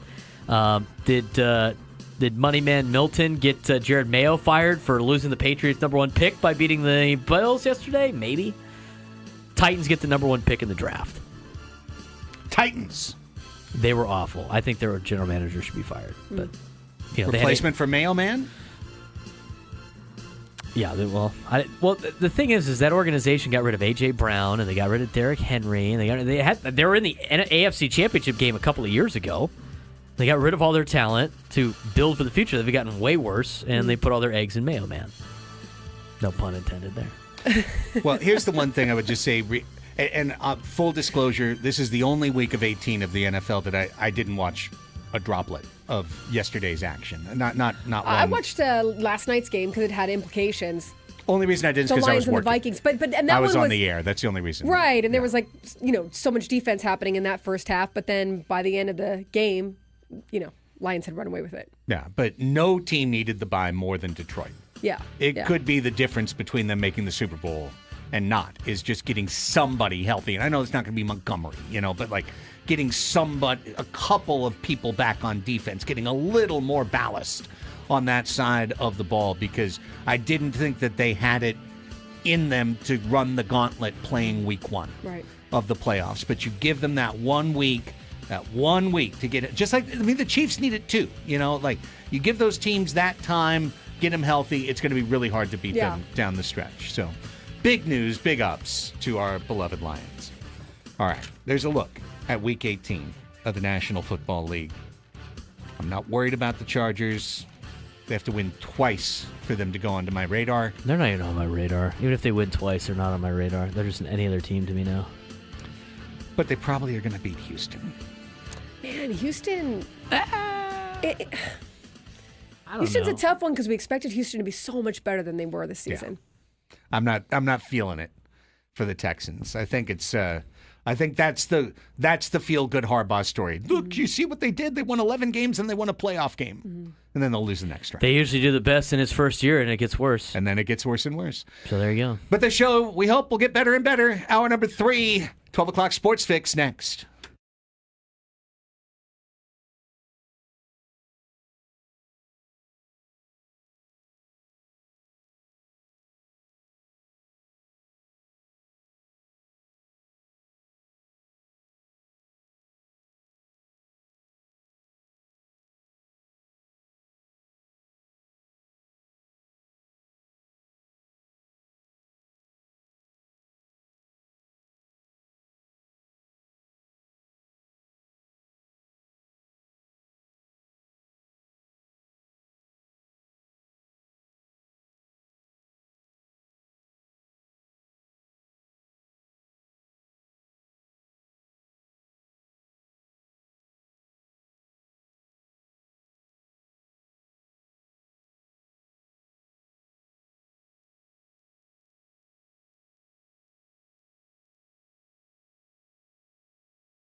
Welcome back, gang. It is 12 o'clock on Monday, January 6, 2025. It's the Annie and Elsten Show, and we are here with you. Annie Halbin, Craig Elsten, and Braden Suprenant. This is the point of the show where we veer away from whatever our regular discussion topics were to try and get to some of the news of the day, and we'll get to some of the news of the day right now. We will not be getting to news of today. We'll be getting to news that happened over the last 2 weeks. Indeed, especially this baseball report right here. Okay, the Orioles signed Charlie Morton to a one-year deal, reportedly a $15 million guarantee for Morton, who turned 41 in November. He joins the sixth team of his career in what will be his 18th MLB season. I'll run through these. We already talked about them. Korean infielder Hae-Sung Kim and the Dodgers signed a 3-year contract worth $12.5 million. They also brought back Teoscar Hernandez on a 3-year deal. According to reports, he will get a guaranteed $66 million, including a $23 million signing bonus. The Nationals officially announced the re-signing of Trevor Williams to a 2-year free agent deal. It's reportedly a $14 million guarantee for the John Boggs and Associates client. Shout out John Boggs. The veteran right-hander turns 33 next April. The Yankees signed Paul Goldschmidt to a 1-year contract worth $12.5 million. The Diamondbacks signed Corbin Burns to a 6-year, $210 million deal that includes an opt-out after 2 seasons and approximately $60 million in deferred money, plus varying no-trade protection over the course of the deal. The Rangers signed designated hitter Jock Peterson to a 2-year deal. Josh Bell going back to the Nationals. Walker Buehler went with the Red Sox. The Mets signed Sean Manaea to a 3-year deal worth $75 million. And Athletics president Dave Kaval resigned from his position at the end of 2024. Sandy Dean, an A's executive and business partner with owner John Fisher, will take over on an interim basis as the club searches for a full-time replacement for their team president. That is all I have. That's all you need for now. Here's Braden. Here's Braden with the college story. NFL news. NFL, pardon me, NFL. Yeah, This is college Black later. Monday in the National Football League. Firings and everything like that. Today, the Jags have fired head coach Doug Peterson, but retained general manager Trent Baalke on Monday, team announced. Peterson's firing comes after the team finished 4-13 this season. It lost 18 of its past 23 games. I had a difficult task this morning in informing Doug Peterson, yada, yada, yada, yada. Shad Khan's done this thousands of times. I don't think it's going to make a difference in Jacksonville. But they're looking for a new coach. Keep the GM, though. Other news for you. This is hilarious.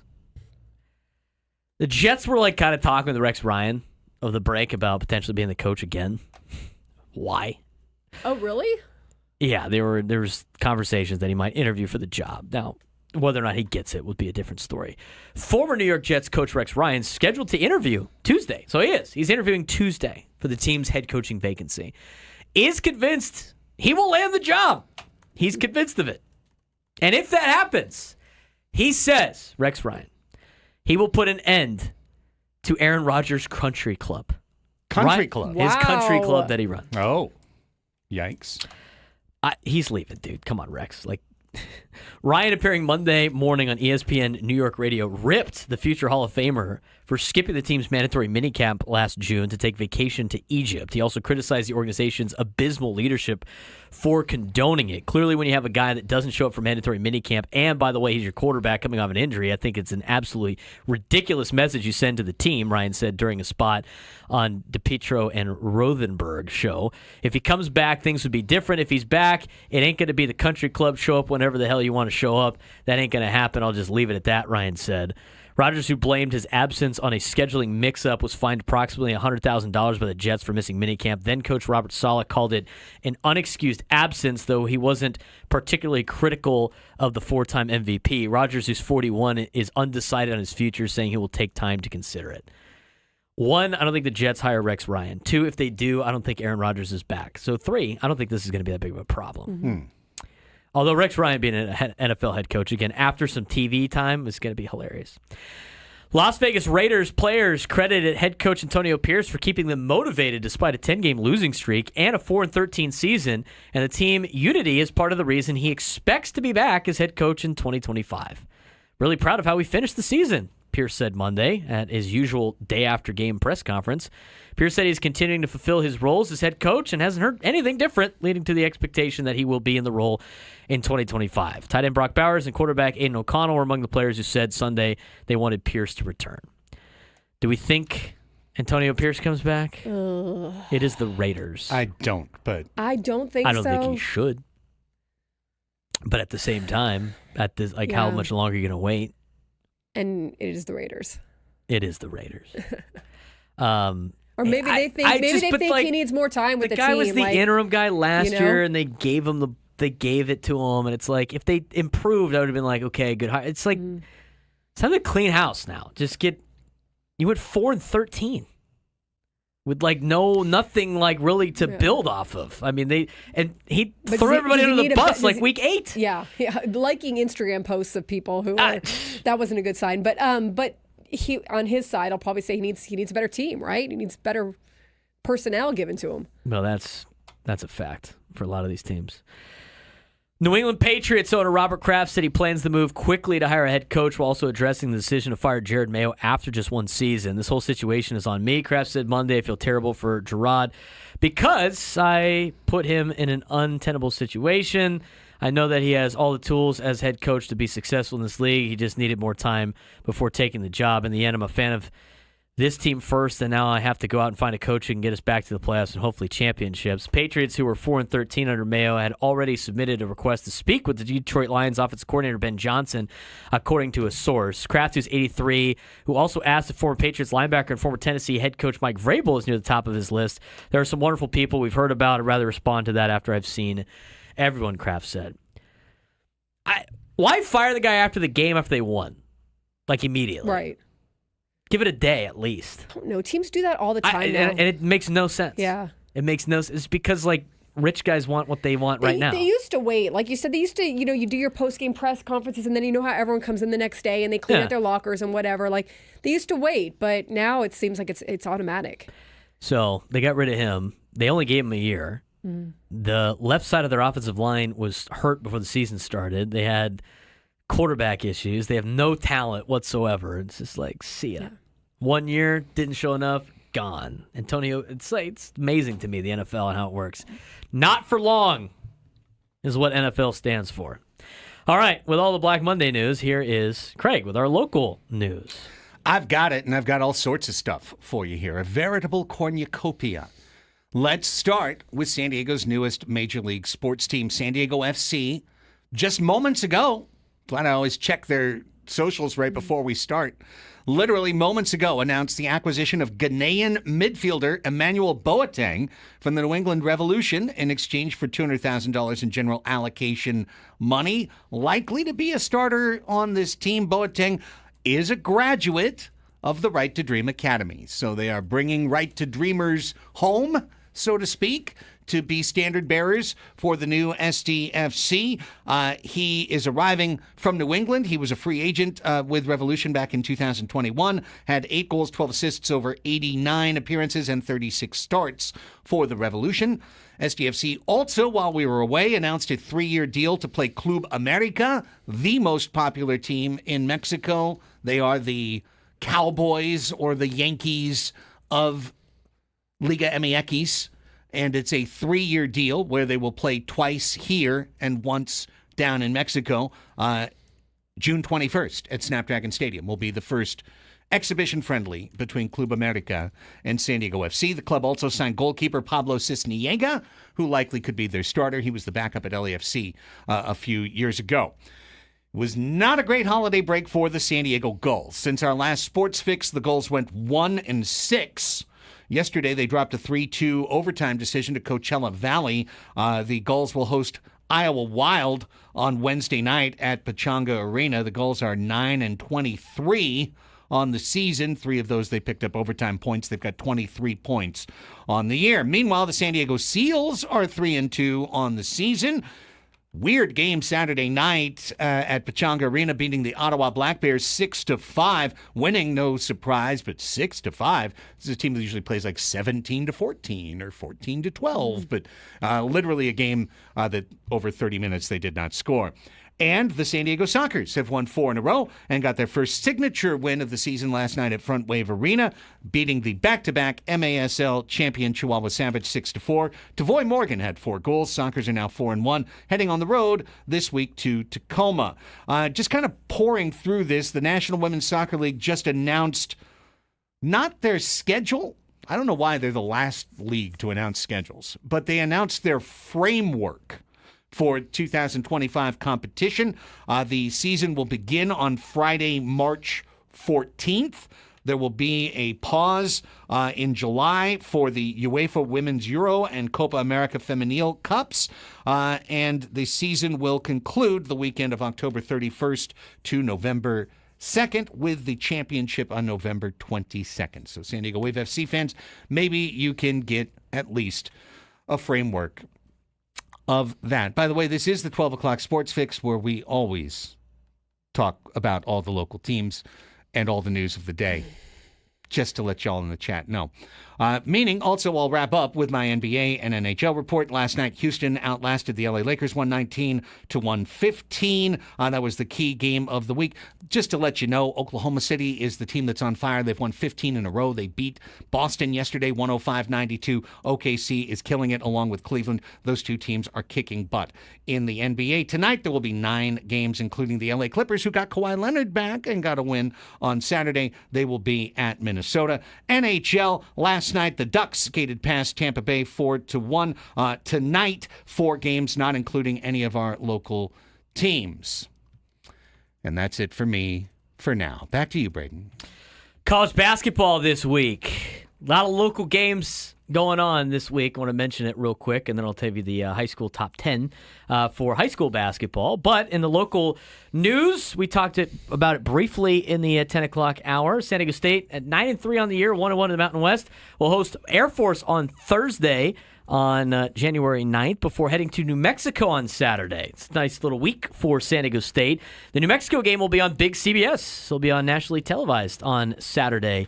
Time for that is not announced yet. They were probably waiting on the NFL times before they announced their tip time. It could be the lead-in for the NFL game they air on Saturday. Who knows?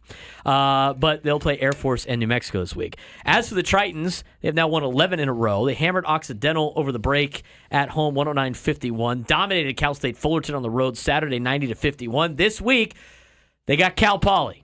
7 o'clock on Thursday. It'll be on ESPN+. Cal Poly has lost 42 straight Big West games. Don't overlook them with Irvine on Saturday. You don't want to be number 1 of 42. You want to be 1-42. You want to make it 0-43 for the Cal Poly Mustangs. They'll host Irvine on Saturday at 7 o'clock. That game will be on national television. ESPNU will have the broadcast. So let's go. Tritons on ESPNU. Yes. It's the last time that was the case. Has it ever been the case? Let me tell you the many times I sat courtside at Remac Arena. It was never the case back then. Never the case. D3, D2, never the case. USD, still playing. Yeah, this week they have.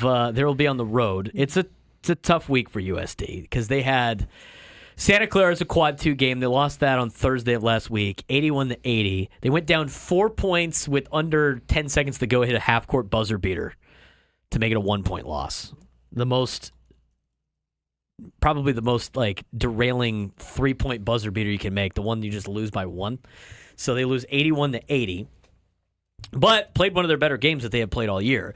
Go up to Corvallis. Not a good showing at Corvallis as they lost to Oregon State, 81-54. This week doesn't get much easier. They got Gonzaga in Spokane, and then they got St. Mary's at home on Saturday. To start the season, they have played the top 5 teams coming into West Coast Conference play this year. They get to start the season with all 5 of those teams, and Pacific. So there you go. So that's USD's tough week this week. We'll see if they can bounce back. And that's it for college basketball. Oh, wait, high school top 10. High school top 10 came out today. Montgomery, number 1 in the county, 18 first-place votes, 16-1 on the year. Did really well in some out of league games. The only team they lost to is the second best team in the state of California. Carlsbad is at number 2 at 12-2. San Marcos 3 at 15-3, followed by Mission Bay, Santa Fe Christian, Cathedral Catholic, Torrey Pines, Olympian, La Jolla Country Day, and Mira Mesa. Finishing up non-league play, getting ready for league action in the county coming up soon. And before you know it, it will be baseball time in America's finest city. The turning of the page. The seasons change. And yet, here we are, each day to bring you what we can. Well, we're glad you're with us. Sure are. Mm-hmm. Appreciate you. All 132 of you on YouTube. Let's take a time out, shall we? You never know what the next 5 minutes could bring. Yeah, who knows? And then we'll be right back with more Annie and Elsten on San Diego's #1 sports station. It's 97.3 The Fan.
I like listening to music. 12:21 is the time. 5 minutes, turns out, was a pretty short time. Things are changing, but Annie and Elsten still here with you. Go until 2 o'clock. Just hang out. Just hang out. Just doing our thing. Listening to music. Ain't over till it's over. No, and it won't be over till 2. Then it'll be Gwen and Chris. But yeah. Meanwhile, we're going to chat through a couple of other things. Some other things that are going on in the world of sports. You know, we had Cam Newton scheduled here. I don't know. Oh, yeah, whatever. Cam Newton said that the baseball's going to be Punt taken that to over by tomorrow. WNBA or something in 100 He's years. just running his something mouth. like that. Let's I'm kick sure that he to has tomorrow. I'm sure It he was has kind of some funny how he stuff. said it, but yeah, we can kick that. Yeah. Shall I pontificate for 3 minutes about the NBA? You want more hate? You want more hate in the chat? Right? I mean, I might as well just be all in on it. Might as well. You want an update on the Cathedral's football off-season plans? Well, you know, look, at 120, I was going to at least bring up the NBA a little bit. We're trying to go through all the things that happened over the last couple of weeks. A lot of news we missed over There the last was a lot 2 of weeks. news we missed, and To catch up. Easy, Junior. Just settle with me here, Junior, in the chat. Settle in. It'll be fine. It'll be fine. First off, everyone was just all over the NBA because they had the worst ratings. Oh my God, the ratings are so bad. The Christmas ratings were incredible. They were up 83%. 83%. Hey, Did they beat the NFL?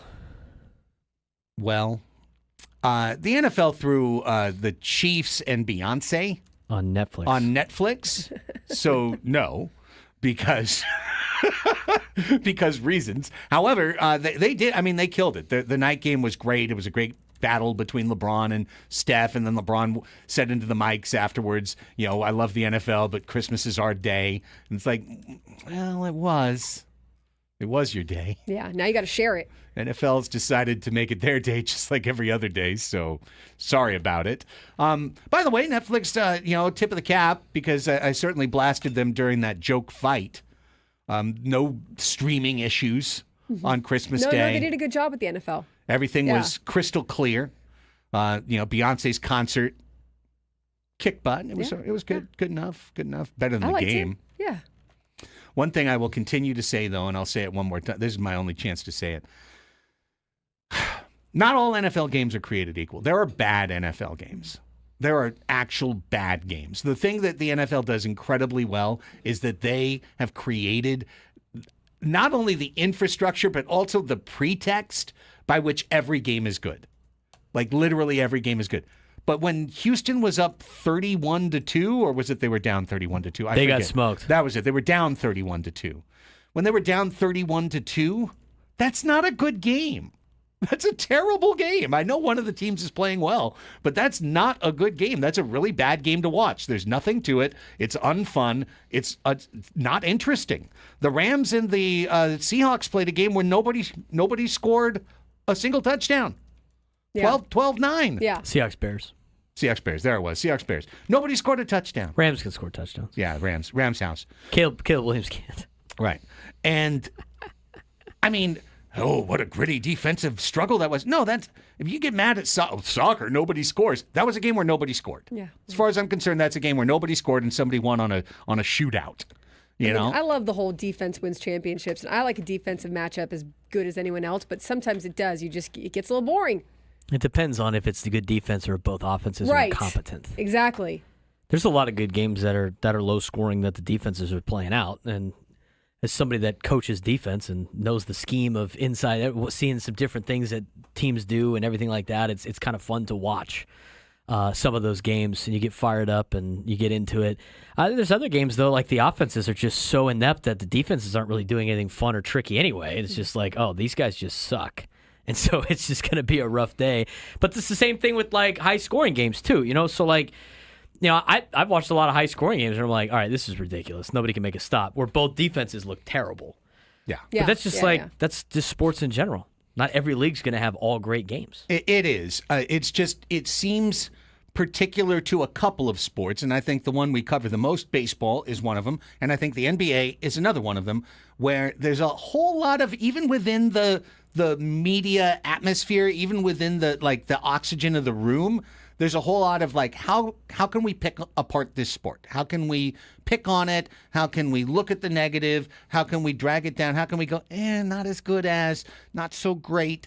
And the NBA just lives in that world. I mean, for 2 months, it was like, well, there's too much this, there's not enough that, the ratings are bad, the three-pointers are too much, there's this and this and that.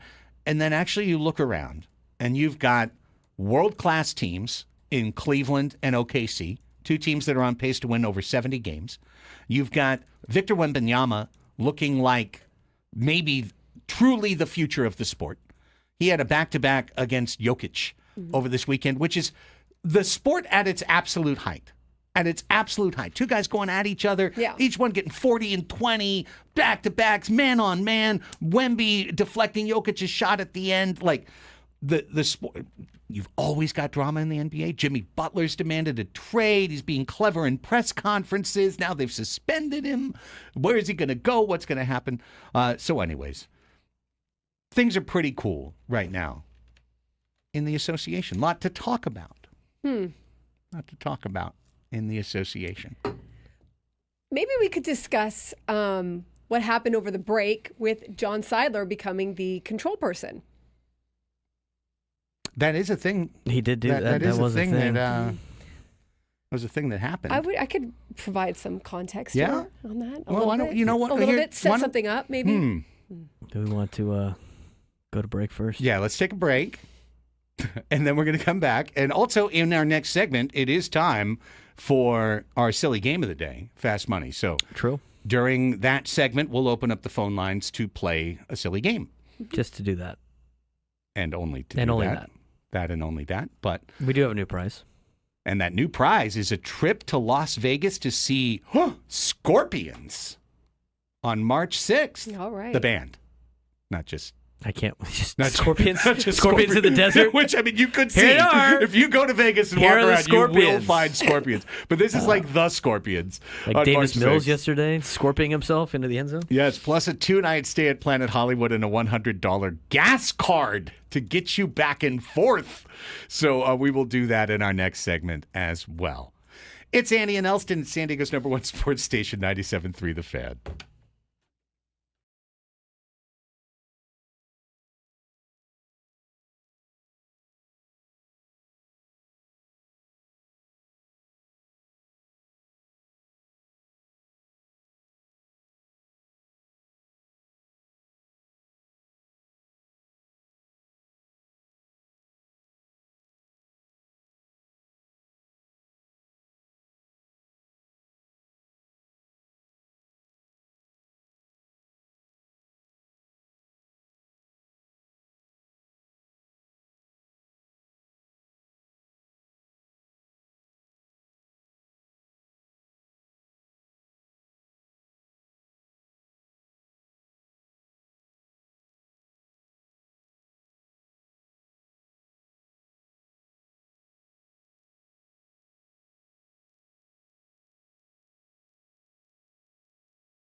12:34 is the time, and it's Annie and Elsten going till 2. Dancing with elephants today. Dancing with You got faster feet than the elephant? So far. knives. So far. Dancing with elephants. Elephants there's a juggling large one. chainsaws and knives and explosive devices. There's a large one with and there's juggling like chainsaws. landmines everywhere. Yeah. And here we are. And here nobody we called remain. in for a silly game. I wonder why. And here we remain. That's okay. Well, I didn't because I didn't. Now, you know, Don't ring the bell. We're done with the bell. on a more serious topic, where's my bell? They packed it up with the Christmas stuff, except for the tree that they left, I guess. This morning it was literally outside It's the out studio. there. Yeah, I mean, I could go It's get out it, there for a but I reason. felt like it was out there as a statement, and the statement was, Yeah. "Don't jingle the jangle, and don't dingle the dongle, and just stop it." Yeah. But there's only one way to open the phones from 10 to 2, and that's by jingling a bell into a microphone, followed by going, "Yeah," and I don't have the bell, so we're just going to see how this works. Okay. So- what was it? What was it we were going to? Well, what was it we were going to chat about we there? What was that? okay. Well, we get to. I'm reading now, and okay. I think we're good to move forward with things. But let me break down while we figure some things out here Okay. behind the scenes of All right. just the news that happened over the break, right? So John Seidler taking over as control person, and I saw a lot of confusion about this online, and maybe Kutsenda giving it up or whatever. And I thought maybe I'd just provide some context on a control person in MLB, and then we can take it where we want to go with this conversation, right? So, when Peter Seidler tragically passed unexpectedly, he was the control person. Before him, Ron Fowler was the control person, and the control person has to have 15% of the team, at least a 15% stake. There's only so many people that have that. For the Padres, it's only people that are within that Seidler trust, or Alfredo Harp-Helú, who is the owner of the team in Mexico, and who has been a big part of the Padres since they bought the team back in 2012, since Ron Fowler and Peter Seidler did, and maybe even before, I can't remember. But you have to have at least 15%. And when he unexpectedly passed, there was confusion at the time, let's call it that, over who is going to be the control person. Who is that going to go to, right? And what happened was Eric Kutsenda was granted an exemption from Major League Baseball. So he doesn't have 15% in the Padres. Right. But they needed someone to run the team. They needed someone to step in as that control person. And this was Peter Seidler's right-hand man. This was a guy that he trusted. This was a guy he did business with. And this is a guy who has financial prowess and business sense and understands, how to kind of make these machinations work. And so I think the hate for Eric Kutsenda, and this is me side, I'm walking on a different sidewalk right now. It confuses me because he really was asked to leave his life and his job and come in and step in and help the Padres through a period in which they did not have a control person because that didn't get settled within the family. And he did that, and he did it well. I mean, I think that there's a lot of looking at Eric Kutsenda saying, well, you cut the payroll. No. All that was going to happen regardless. All that was going to go on. All right? This was already the direction it was moving in. Eric Kutsenda just worked with Major League Baseball and what they were needing, and worked with the Padres and what he knew Peter wanted and that whole dream, and tried to find a happy medium. Right? So the story comes out, Kevin Acey of the Union Tribune, over the break while we were off, that John Seidler now has control of the control person. Sorry, and now he is one of Peter's brothers. Okay, and someone with whom it sounds like Eric Kutsenda is also staying on board. So when you get that kind of information, right, it's like you don't really know how much is going to change, how much isn't going to change, right? So I think that's what we were dealing with coming in here. In that it's one of those things where John could have been the control person last year. But because they couldn't quite get that settled, Eric Kutsenda stepped in. Now there's going to be some familiarity with him staying on board and at least lending a hand, it sounds like, as a consultant or something. And you're going to have John Seidler stepping in as the brother who's going to take control person. That means you could be a very hands-on control person. You can be a not hands-on control person at all. We already know Eric Grupner's staying. That was in the article. AJ Preller's staying. That was in the article. You would expect things to mostly stay the same, right? Can we go any further into things right now? Great. So listen, folks, and we get it. And this is part of the gig, right? We're on the air, we're on live, and we also, work for a company. A company has an association with the club. And as such, we've been waiting for the go-ahead to be able to, and also how, we are allowed to address the situation that started kind of right around when the show began, which is a lawsuit has been filed in court. Everything, Annie, that you just discussed is all the news that was up until... It leads you to this point. Yeah, till 10 o'clock today, right? Until this morning, that was the story. New control owner, here's what was what. With Katsenda, here's what is what. However, Sheil Seidler, the widow of Peter Seidler, has filed a lawsuit against the control owner and against the Seidler brothers. She made a statement that she released on Twitter. We have the ability to read that statement, and here it is. To Padres fans, earlier today I filed a complaint against Matthew Seidler and Robert Seidler to protect my family and continue to carry out Peter's legacy. Aside from our 3 wonderful children and our marriage, there was nothing Peter and I valued more than the opportunity to serve as stewards of this extraordinary franchise. For more than a decade, we put our heart and soul into its success, and those who saw our shared commitment up close know it was a true partnership every step of the way. And so, as the holder of the largest individual ownership stake in the San Diego Padres and the sole beneficiary of the Seidler Trusts, which possess exclusive rights with respect to control of the franchise, I am seeking to be named the control person for the Padres. The complaint alleges claims against Matthew and Robert for breaches of fiduciary duty and fraud. I would urge anyone who is interested in the details to read the full complaint. A lot of it is circulating on social media. A lot of it you can find. Now I continue. This is Sheil Seidler's statement. This was not a decision I made lightly. During this difficult period, I have done everything in my power to avoid unwanted distractions and resolve the matter privately. I have focused on supporting the work of the many dedicated professionals within the Padres organization, as well as the incredible players we have the privilege of watching nearly every day throughout the season. I made this decision as a very last resort, but I am confident it is the right one and the best way to protect the Padres franchise and ensure the vision that Peter and I shared for the team to continue. For the past 13 years, you, the Padres fans, the best and most passionate in baseball, and the San Diego community have shown such incredible kindness to me, our children, and of course, Peter. While the children and I feel Peter's absence every day, our collective devotion to this team is stronger than ever. Peter and I always planned one day to leave the team to the children. That remains my steadfast commitment. In the meantime, it is my intention to build upon the many recent successes, investing in both the short-term and the long-term future of the franchise and ensuring our dream of multiple championships is fulfilled. I do not wish to litigate this matter in public, but rest assured I will do what it takes to protect my children, Peter's legacy, and this remarkable ball club. I look forward to a quick resolution so that we can, together, continue the work ahead. With gratitude, Sheil. That was Sheil Seidler's statement.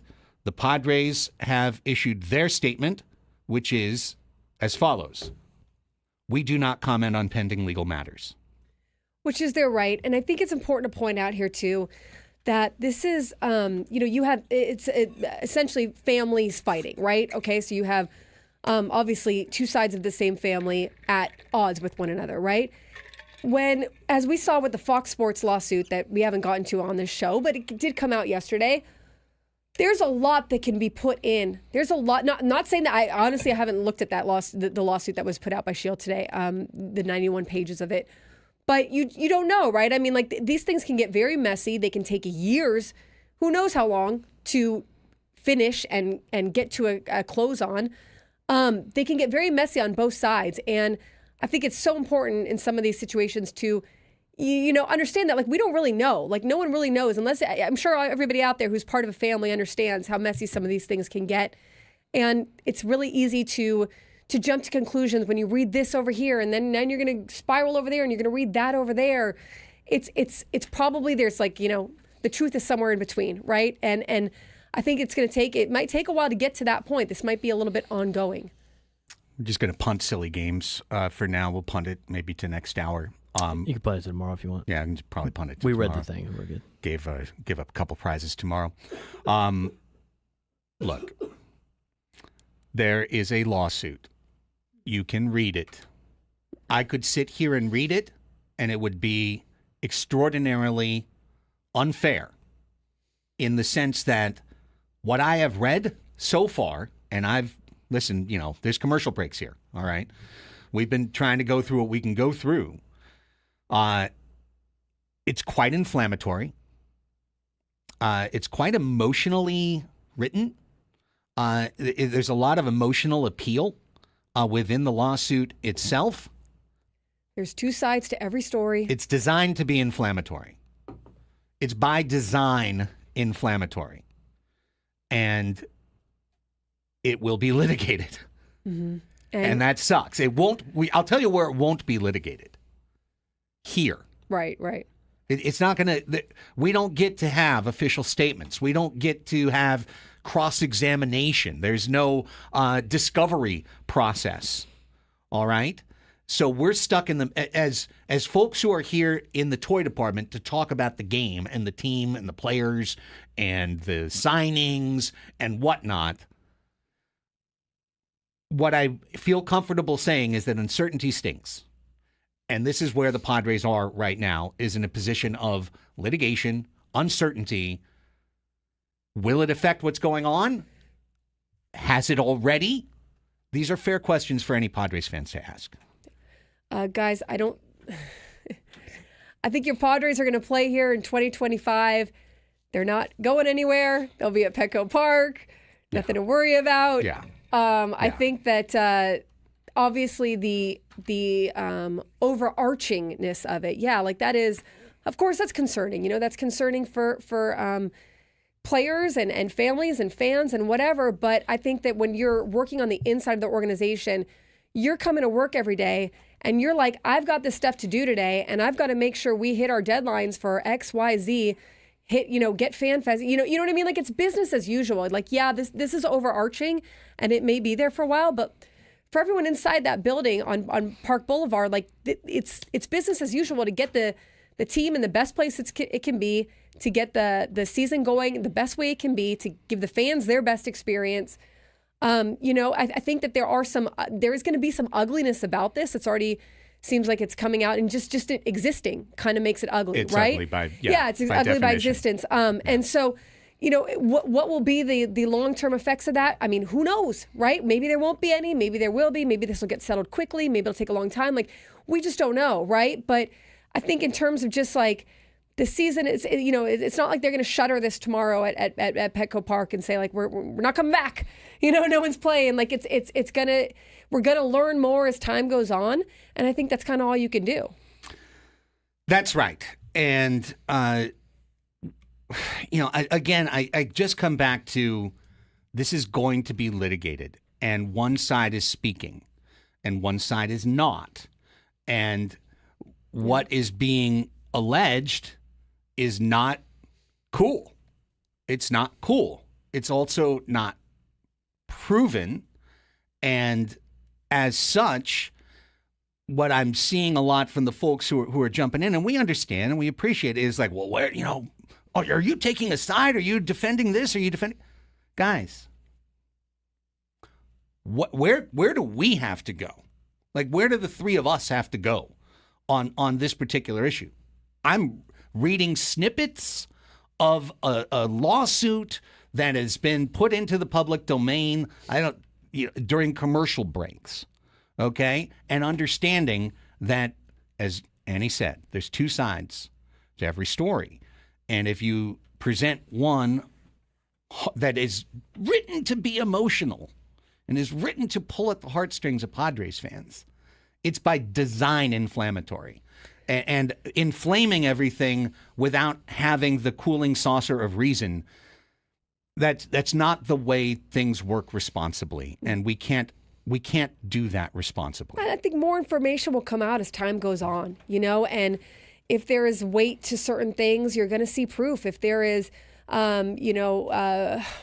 I said, weights, you're going to see reversals. You're going to see there's going to be things that happen, right? I mean, you get to a lawsuit when when I guess other things have been exhausted, right? But then other things have also been proven to stand at that point, right? So it's got to kind of play out, right? It's got to play out essentially, whether it's settled or it's played out in front of a judge or it's played out who knows how and where, but it's got to kind of come to fruition with all these facts or non-facts coming to light.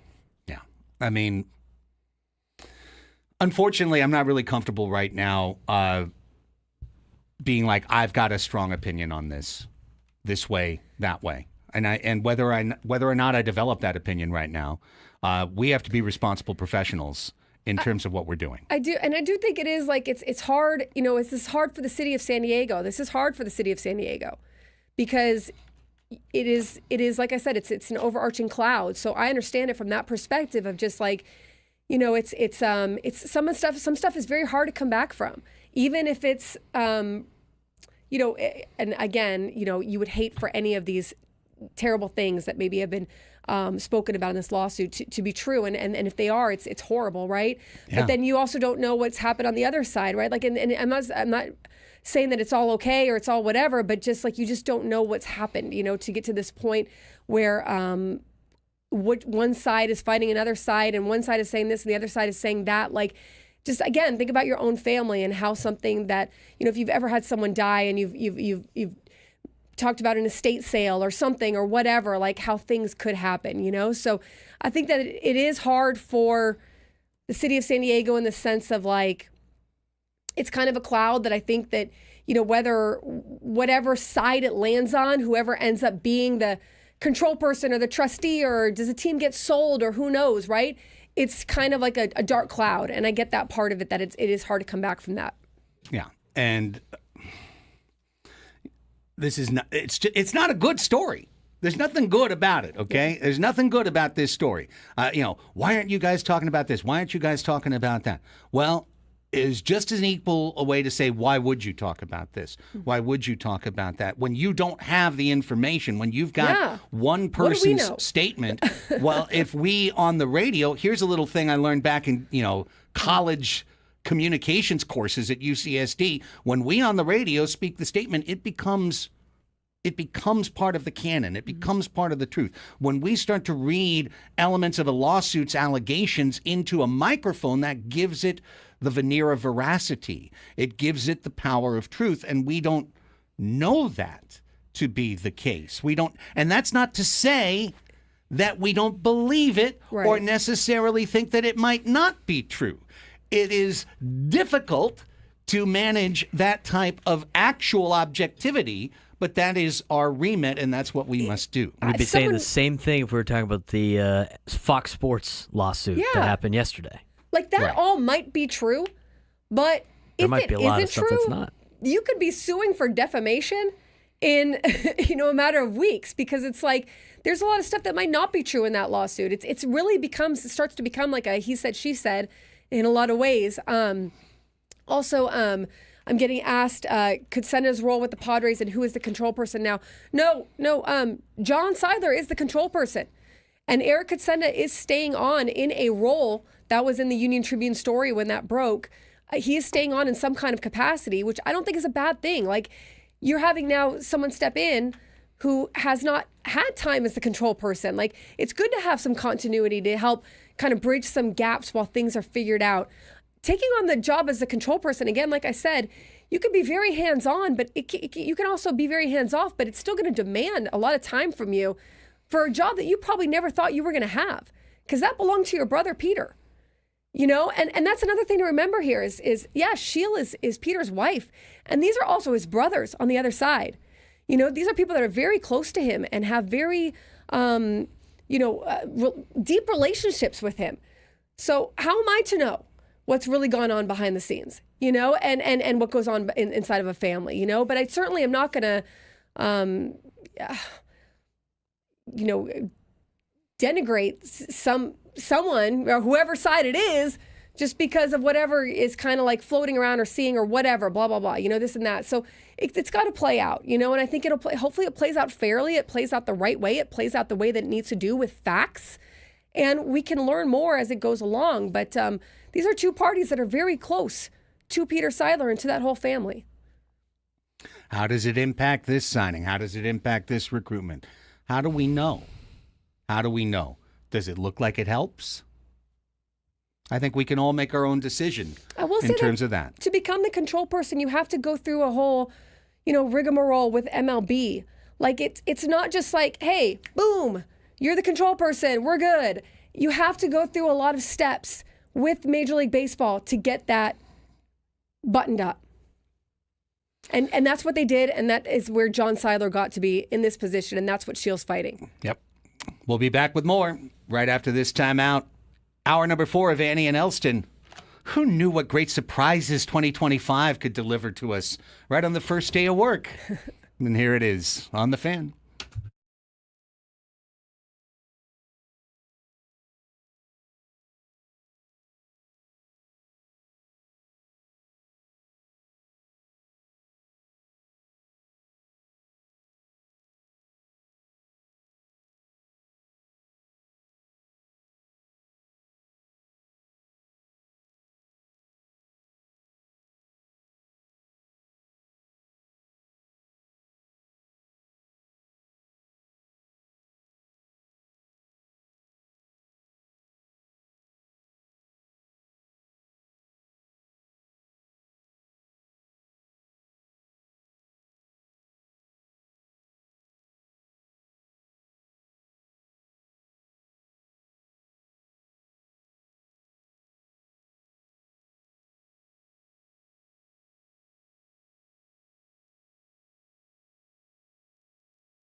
Final hour of the program. Annie and Elsten here with you.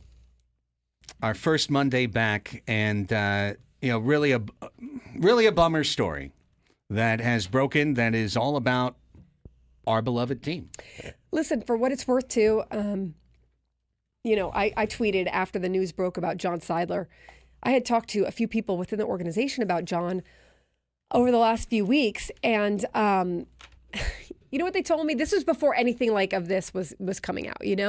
Was just like, oh, this is awesome. Like, John Seidler is salt of the earth guy.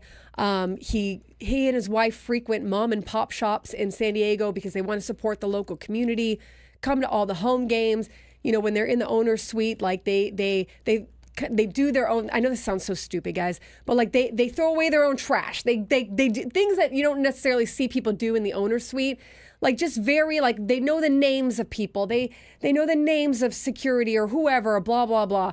They're very, and now, again, I have not met John Seidler. I don't know. That could all be hearsay. It is all hearsay. That could all be true or untrue. But it was, and this was not from, front office people. This was from people who just know them, or families who know them or whatnot. And I think that it was, illuminating in that sense of like, hey, I can't tell you if like the finances are going to change or whatnot, but it seemed like, look, the team is going to be in at least with a caring, an owner who's caring, and I'm sure anyone from the Seidler family is an owner who is caring about the team, But I think that while it is with John, it's like I said, business as usual. They're going to care about the team and they're going to care about moving things forward as best as they can. So if you missed it, earlier this morning, a complaint has been filed by Shiel Seidler against the Seidler brothers, seeking to change the control person status. They list Matthew and Robert on the official document, specifically, not anybody else. Yes, Matthew and Robert Seidler. So not the other brother, not Tom or John. They're not part of this lawsuit. Just Matthew and Robert. In addition to the complaint that was filed, Shiel's lawyers / her have released the actual trust agreement. They've put the trust agreement into the public domain to buttress the case, obviously, and demonstrate what Shiel is attempting to demonstrate in a court of law, which is that they have violated her their fiduciary duty to do what's best for her as the primary receiver of the trust. What was that? Well, just trying to lay out what happened, right? Earlier and understand, this dropped during the show. 91 pages of stuff. Yeah. We work as a company with the San Diego Padres. And that doesn't make it, oh, they've got their hand down your back, whatever. No, there's a responsibility. Like I talked about last hour, things that are said into a microphone are assumed to be true by the person on the other end. It's how media manipulates, okay? We have a sworn duty not to do that, all right? So we waited by command for a Padres statement. And once the Padres had a statement, then you have Shiel's statement and the Padres statement. And you can take those two statements and you can put them side by side. And that's what we did last segment when I read Shiel's statement into the microphone, and then I read the Padres statement into the microphone. The Padres statement was, we don't comment on legal matters. Done. So, take it for what it is. Says, as they should. I mean, there are, I guess, another option here is if one side maybe, they're all part of a trust and if someone sells their equity, right? Like if someone sells their stocks or stakes or what is it? Shares? Shares. Shares. So and that could be possible, right? I mean, you would have to probably find someone on the outside who, or within the family who is willing to pay for that amount, which is a heavy amount for the Padres, right? So there's that. It could, if it got, to the point where, I mean, they agreed to sell a certain percentage or to sell something like that. Like there are other ways to, I think, like work this out. But But yeah, like as of right now, it sounds like there's financial means here that are being played out as well. I haven't had the opportunity to read through the whole thing. I'm reading what other people have read and what they are writing. One says that what the actual ask in the lawsuit is for the removal of Matthew Seidler as trustee and to have a receivership take control of the team. I assume that would be with the ultimate goal of it getting to Sheil, right? Like she wants to be the control person. I think Sheil wants to be the control person. Is the sense I'm getting. Yeah, that's what I'm getting as well. I would humbly offer to the audience that they seek out and read what has been put into the public domain and come to a conclusion that you want to come to a conclusion. You know, I would suggest that you read it yourself. A lot of it isn't great. A lot of it is really, really not great.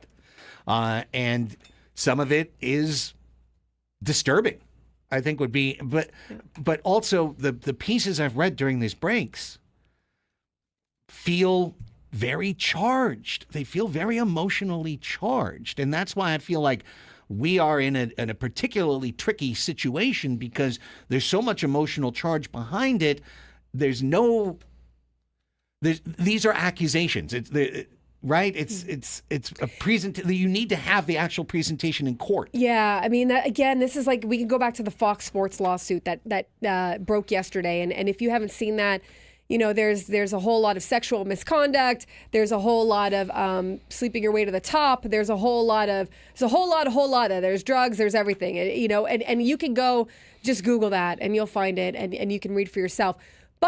And it could all be true. For all I know, it could all be true. But it's one person. It's one person, the hairdresser. Okay. And again, I'm not saying that she's not right, but she's one person putting out.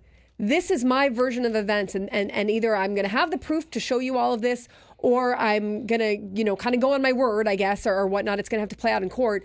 But it's one person saying, this is how it all went down, right? Well, if you're any of those people in that lawsuit, you're going to either, you know that it went down that way, or you're going to be like, whoa. There's a lot of different stuff happening on my end. Let me tell you how it went down.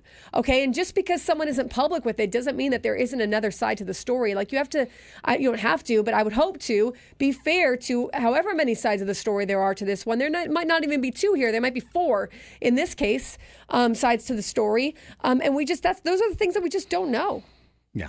And as such, reading allegations, it gets into a dangerous area. It gets into an area of potential defamation. It gets into an area of repeating something that's untrue. And then again, when it's said in the radio and you hear it over the radio, you assume it has to be true because we have to have vetted it. Well, we're just looking on our laptops like anyone else. Yeah. You know, we're just seeing stuff that's getting dropped right in front of us just like anyone else. So it is as such, you know, that I'm glad to be at this current stage of my career dealing with this right now than maybe like 20 years ago and be a lot harder.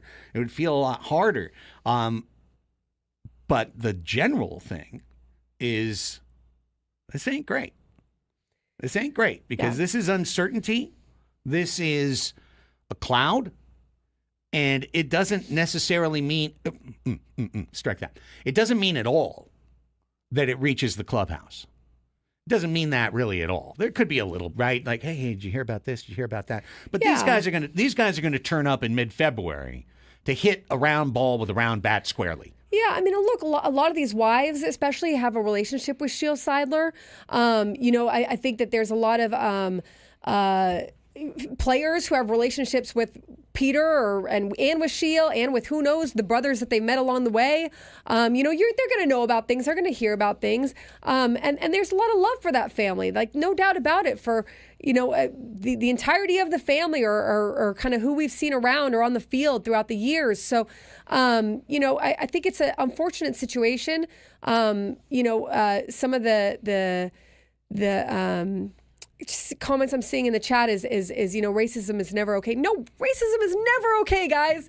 You know, but again, you have to let this play out in a court. You have to let this play out to all the other, there's 91 pages.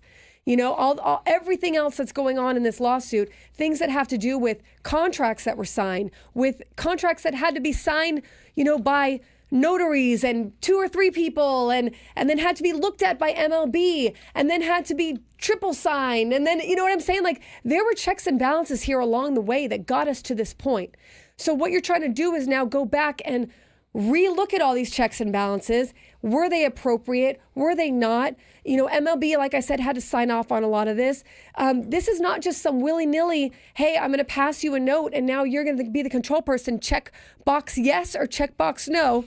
You know, it goes through a process. So it is a much bigger thing. Some of this, what I agree with you is there's an emotional side to this, and then there is the pure business side. And whether or not you're going to be able to parse the two as this goes forward, because it's going to play out publicly, is going to be difficult. But there's an emotional side and there's the business side. Can you recover from the emotional side, even if the business side ends up being accurate? You know what I'm saying? Like, that's going to be something that you're, you know, how is perception, all that stuff. But at this point, I don't think it's doom and gloom. I think that this is, yes, something that we're going to be watching. Everyone's going to be watching, and it's going to be reported on nationally. It's going to be reported on locally. But the Padres are going to start getting ready for spring training here in a few weeks. They're going to head to Peoria. They're going to have their fan fest. They're going to go and they're going to insulate themselves, and they're going to try to have the absolute best season they can because they've got more adversity at their back now. Like, it doesn't change the fact that they've still got to do everything they need to do in their power inside the building at Petco Park to put on the best season that they can possibly have. I can't say this clearly enough, I hope. I invite you and strongly suggest that you go find the suit and the complaint and read through it as much as you want. And read through it. In no way do I want to hold back the accusations that are being made. I'm not trying to do that. I'm not trying to take a side by doing that. I wouldn't even know what side to take. Right. I can't even tell you. However, this is, by definition, this is a submission in court. It's a strategic submission. Mm-hmm. It's to get in front of the story. It's to put one side of the story out there right on top. I'll be on the side of, I see Nate in the chat says, poor AJ. I'll take AJ's side right now. I'll take that it's made life a little bit more difficult for him. For sure. And I will take the side of, I hope that this ends up being, still a good thing for, I hope that this works out in the sense that, like, the organization is in a good spot. I mean, I think that's what you would hope for that comes out of this. It's not my trust. It's not my money. It's not my control person. I hope that the organization as a whole is in a good spot. And I think that they'll, steward their ship as best as they can throughout all of this, and try to keep business as usual as much as they can. Yeah. And we got to take a break. We'll come back and we'll do a little more on the other side. And keep hashing through it until we get till 2:00, and then I'll be like, "Here's the baton, Chris. Enjoy." And then we'll show up tomorrow, and there'll be all kinds of new things that we're like, "Oh God, we didn't know about this." Right. Yep. That's how it plays. That's how it plays when you do it live, gang. And we're doing it live. Annie and Elsten on the Fan.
Oh, Tyler. Tyler in our chat on YouTube says, this feels like a monkey's paw. Whereas a 97.3 The Fan host said over the break, can't wait to be back on January 6th. Hopefully we'll have some big Padres news. This is our showversary, so it's like this, I Hey, guess, welcome. is Here's welcome our back. present to you. Welcome back. Year 2. Andy and Elsten, Annie Halbern, Craig Elsten, Braden Soprenet, working through our most uncomfortable show in a year and a day. It's a difficult job. This job sometimes it's not.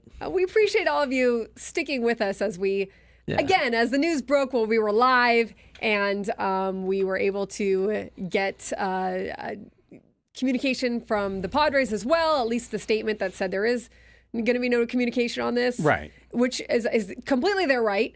And then, kind of bring it to you guys as best as we can. Yeah, we were embargoed at first. And so, we gave you sorry, but we were, because we had to wait for a Padres statement because we couldn't just throw one side of it without throwing the other side. Now, the Padres chose to have their side be 6 words. We don't comment on legal matters. So, okay, cool. Right. But that is their right. But if you are new to this, if you're just tuning in and going, what the hell, or somebody sent you a text or whatever, what's happened is that Sheil Seidler has filed a lawsuit today in Texas State Probate Court. Let's stop there for just a second.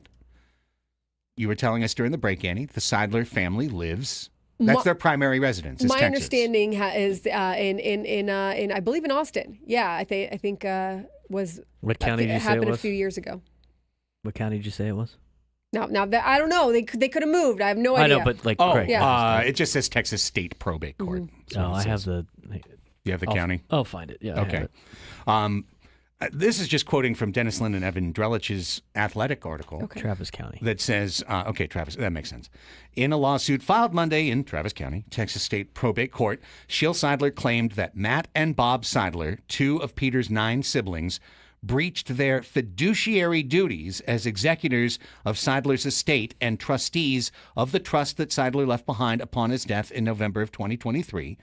Sheil Seidler alleges the 2 brothers have, quote, irreconcilable conflicts of interest, unquote, and conspired to sell trust assets to themselves at, quote, unquote, far below market prices as they, quote, unquote, schemed to solidify their control of the Padres. Those are part of the allegations in the complaint. Here is what Sheil Seidler wrote as a public statement, and we have given you the Padres' public statement as well. Their public statement is, we will not comment on legal matters.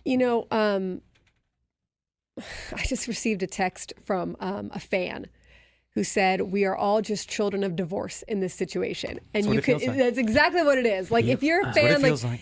it is really, that's probably what it best encapsulates what this probably feels like for fans. There's mom and dad are on different sides here, Yep. and it's hard to know like who's telling the truth, who's not, and you like them both, and so I think it's I can understand from a fan's perspective or just hearing this news today that it is difficult to kind of grasp. I mean, I remember 2009. I remember the Moore's divorce lawsuits.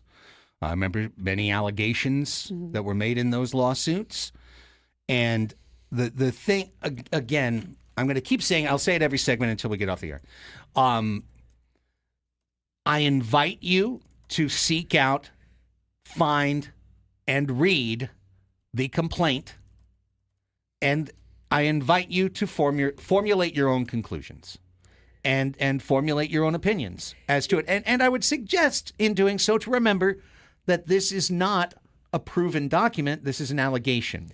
Yeah, in court. I think you have to absolutely please go look at the documents. Go look at the statements and everything like that. And then I think you also have to kind of owe it to yourselves and to everybody involved to let this play out a little bit in terms of facts and what ends up being proven true. And not it could all be proven true. I'm not saying that it very well could all be proven true, but I'm just saying we're so early in the game. This could go on for a long time. We're early in the game of what we know so far. Very, very much so. And while I damn well know that many of the things that are in this complaint are going to be the headline grabbers and are going to be the hooks upon which we kind of lock into this, what will be proven or disproven is what is in that first part of the Athletic article. The heart of this is, were trust assets sold below market value, provably in a way that allowed these people to get the amount of control, the 15% that you talked about, minimum ownership to be a control owner, in order to gain that status. That is what will be proven in court or not in court. Many of the other things that are listed in that complaint will never see the light of day anywhere in court. And those are the things that I'm being careful about right now, because those are the things that are in many senses unprovable, but also are quite inflammatory. Yeah, and I want to maybe I may have misspoke about John Seidler being the control person. Dennis, in this article, is it Evan Drellich and Dennis? Yeah. Yes. Have, let's see, the team announced last month that it had settled on John Seidler, the oldest of Peter's siblings, as the next control person pending approval by Major League Baseball. Now, that is usually a formality, but now that in light of this lawsuit, I don't know, if Major League Baseball hasn't already approved it, could they say for now Katsenda is staying in charge? Like, I don't know. But right now, my point is you're probably either at Katsenda or John Seidler, just depending on if Major League Baseball still has to give their final approval. Yeah.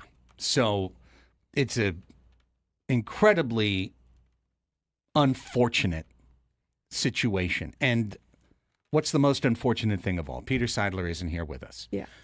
He isn't here with us. And we have no idea. Again, it is one of these unprovable things. And it always drives me crazy when people either say, this dead person who can't be here would have said this, or would have felt that, or would have done this, would have done that. I couldn't stand it when Scott Boras did that stuff earlier this winter. Well, Soto would have only, never would have happened. That's where you're really going to have to lean on the facts of the, what was signed before Peter passed, I don't know, is a trust and will, or the next, this is where I think we'll get more information as time goes on. Those documents were signed. Those documents were put out there, my understanding at least. Now, maybe we'll get information that there were multiple documents, or there was some other niche thing that happened, or, the timeline, this or that. Like, me, I don't know, But to go forward in the direction that they have, there had to have been a signed document or a notarized document or whatever happens in those situations to allow you to move forward in a certain direction, right? And so you're questioning the validity of that, and again, maybe there's nuances to it that we're going to find out make it less void, or who knows, or maybe it's fully void, and that's where the lawsuit ends. So these are things that I think are going to end up coming to light. Yeah, and when we come back after this final timeout, I'll reread what Shield put out there, what Shield Seidler's statement was. I'll reread what the Padres statement was. One will take longer than the other. And we will continue forward until 2 o'clock, giving you the best we can, the best that we can do on this story. It is Annie and Elsten on 97.3 The Fan.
You live in interesting times.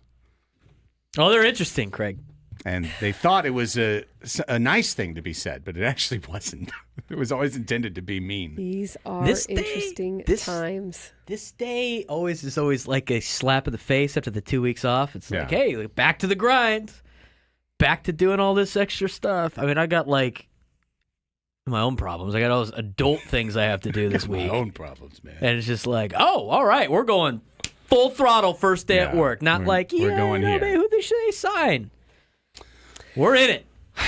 Here's a little context from Kevin Acey's article in the UT. When did he put that out? It must have just come up, I think. He writes that Sheil Seidler is among a group of Peter Seidler's family members, including cousins, that account for ownership of approximately 45% of the Padres, according to multiple sources. Her lawsuit states... Hold on, now I got a Nutrafol ad. Her lawsuit states she and her children own approximately 25% of the team, which makes them the largest shareholder. Mexican billionaire Alfredo Harp Helú is the only person outside the Seidler and O'Malley families to own at least 15% of the club. But again, that's a minimum threshold. So you have to own at least 15% to be in that control group category. You know, Correct. You don't have to own, it could be the person who owns the most, but it doesn't have to be. You're also looking at what is best for the team, who's got experience, et cetera, right? So the Seidler Trust owns 45%. And then that Seidler Trust, the Seidler family members own different percentages. Is that what you're saying? Yeah. Okay. And then the next paragraph, multiple people in and around the franchise have said over the course of the past 2 years that Peter Seidler said his wife would not assume control of the team when he died. In his last public interview in July 2023, Seidler said that his plan was for the Padres to remain in his family for generations. Asked what that meant and if Sheil Seidler would take over in the event of his death, Peter Seidler said he was not going to get into specifics. So a little bit of interest there too, from Kevin's reporting of what he's heard, and that he heard Peter Seidler tell other people, or that other people were part of, is that his wife wouldn't assume control. And maybe that's driving some of the reason that she hasn't yet, and maybe there are documents to back that we don't know, So again, this is why we're going to have to wait and see. We just don't know.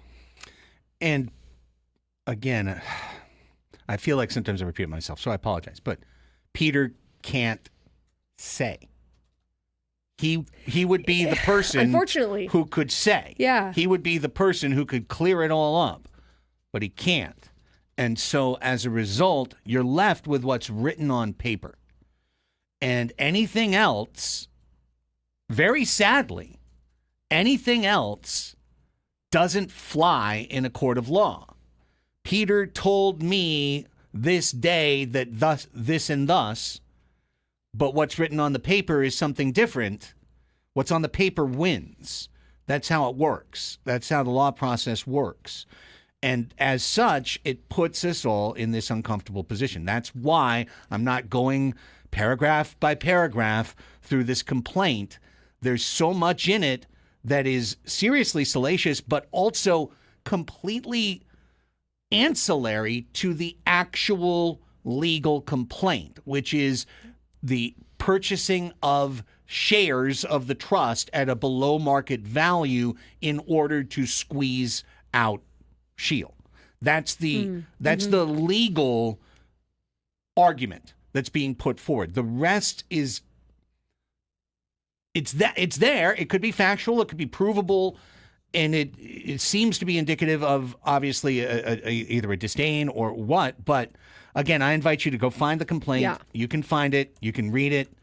You can make a decision one way or another. And if you do today, understand that there is a chance that something else comes out along the way that contradicts the opinion that you get to today. So, it's just one of those things you have to handle, understanding this is messy. Okay? This is messy. It's complicated. It is going to be messy. It is going to be complicated. And so the very, very most simple thing I can say is that this ain't great.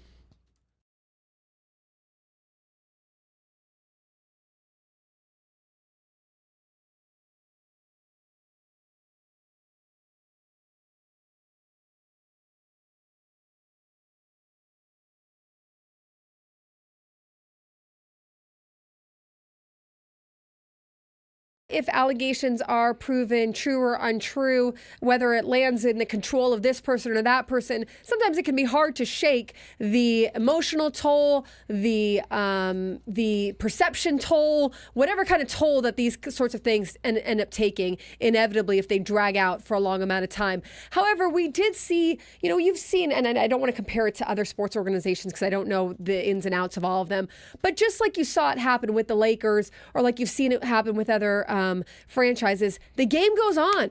You show up to work and you get your work done, and you got a game to play the next day. And once that season starts, you're kind of forgetting.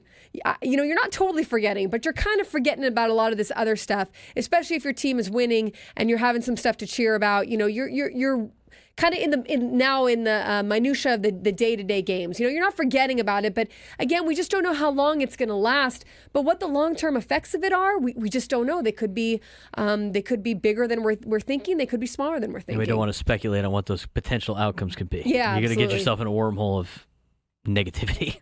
Right. What's the point? Feel free, but for us, for the three of us sitting in here, what's the point of doing that? So we won't. Here's what we will do. I told you I would before the break. We're going to reread into the record here Sheil Seidler's public statement. This is what she said to Padres fans via her Twitter at Sheil_Padres. And then we'll reread what the Padres said in response. Here's what Sheil Seidler read. These words coming up, until I tell you otherwise, are her words I'm reading to you. To Padres fans, earlier today I filed a complaint against Matthew Seidler and Robert Seidler to protect my family and to continue to carry out Peter's legacy. Aside from our 3 wonderful children and our marriage, there was nothing Peter and I valued more than the opportunity to serve as stewards of this extraordinary franchise. For more than a decade, we put our heart and soul into its success, and those who saw our shared commitment up close know it was a true partnership every step of the way. And so, as the holder of the largest individual ownership stake in the San Diego Padres and the sole beneficiary of the Seidler Trusts, which possess exclusive rights with respect to control of the franchise, I am seeking to be named the control person for the Padres. The complaint alleges claims against Matthew and Robert for breaches of fiduciary duty and fraud. I would urge anyone that is interested in the details to read the full complaint. This was not a decision I made lightly. During this difficult period, I have done everything in my power to avoid unwanted distractions and resolve the matter privately. I have focused on supporting the work of the many dedicated professionals within the Padres organization, as well as the incredible players we have the privilege of watching nearly every day throughout the season. I made this decision as a very last resort, but I am confident it is the right one and the best way to protect the Padres franchise and ensure the vision that Peter and I shared for the team will continue. For the past 13 years, you, the Padres fans, the best and most passionate in baseball, and the San Diego community have shown such incredible kindness to me, our children, and of course Peter. While the children and I feel Peter's absence every day, our collective devotion to this team is stronger than ever. Peter and I always planned one day to leave the team to the children. That remains my steadfast commitment. In the meantime, it is my intention to build upon the many recent successes, investing in both the short-term and long-term future of the franchise and ensuring our dream of multiple championships is fulfilled. I do not wish to litigate this matter in public, but rest assured I will do what it takes to protect my children, Peter's legacy, and this remarkable ball club. I look forward to a quick resolution so that we can together continue the work ahead. With gratitude, Sheil. End statement. And the Padres statement? Padres came back with a statement about 2 hours later, and it said this: we do not comment on pending legal matters. And there we have it. End of statement. End of statement. So there it is. And here we go.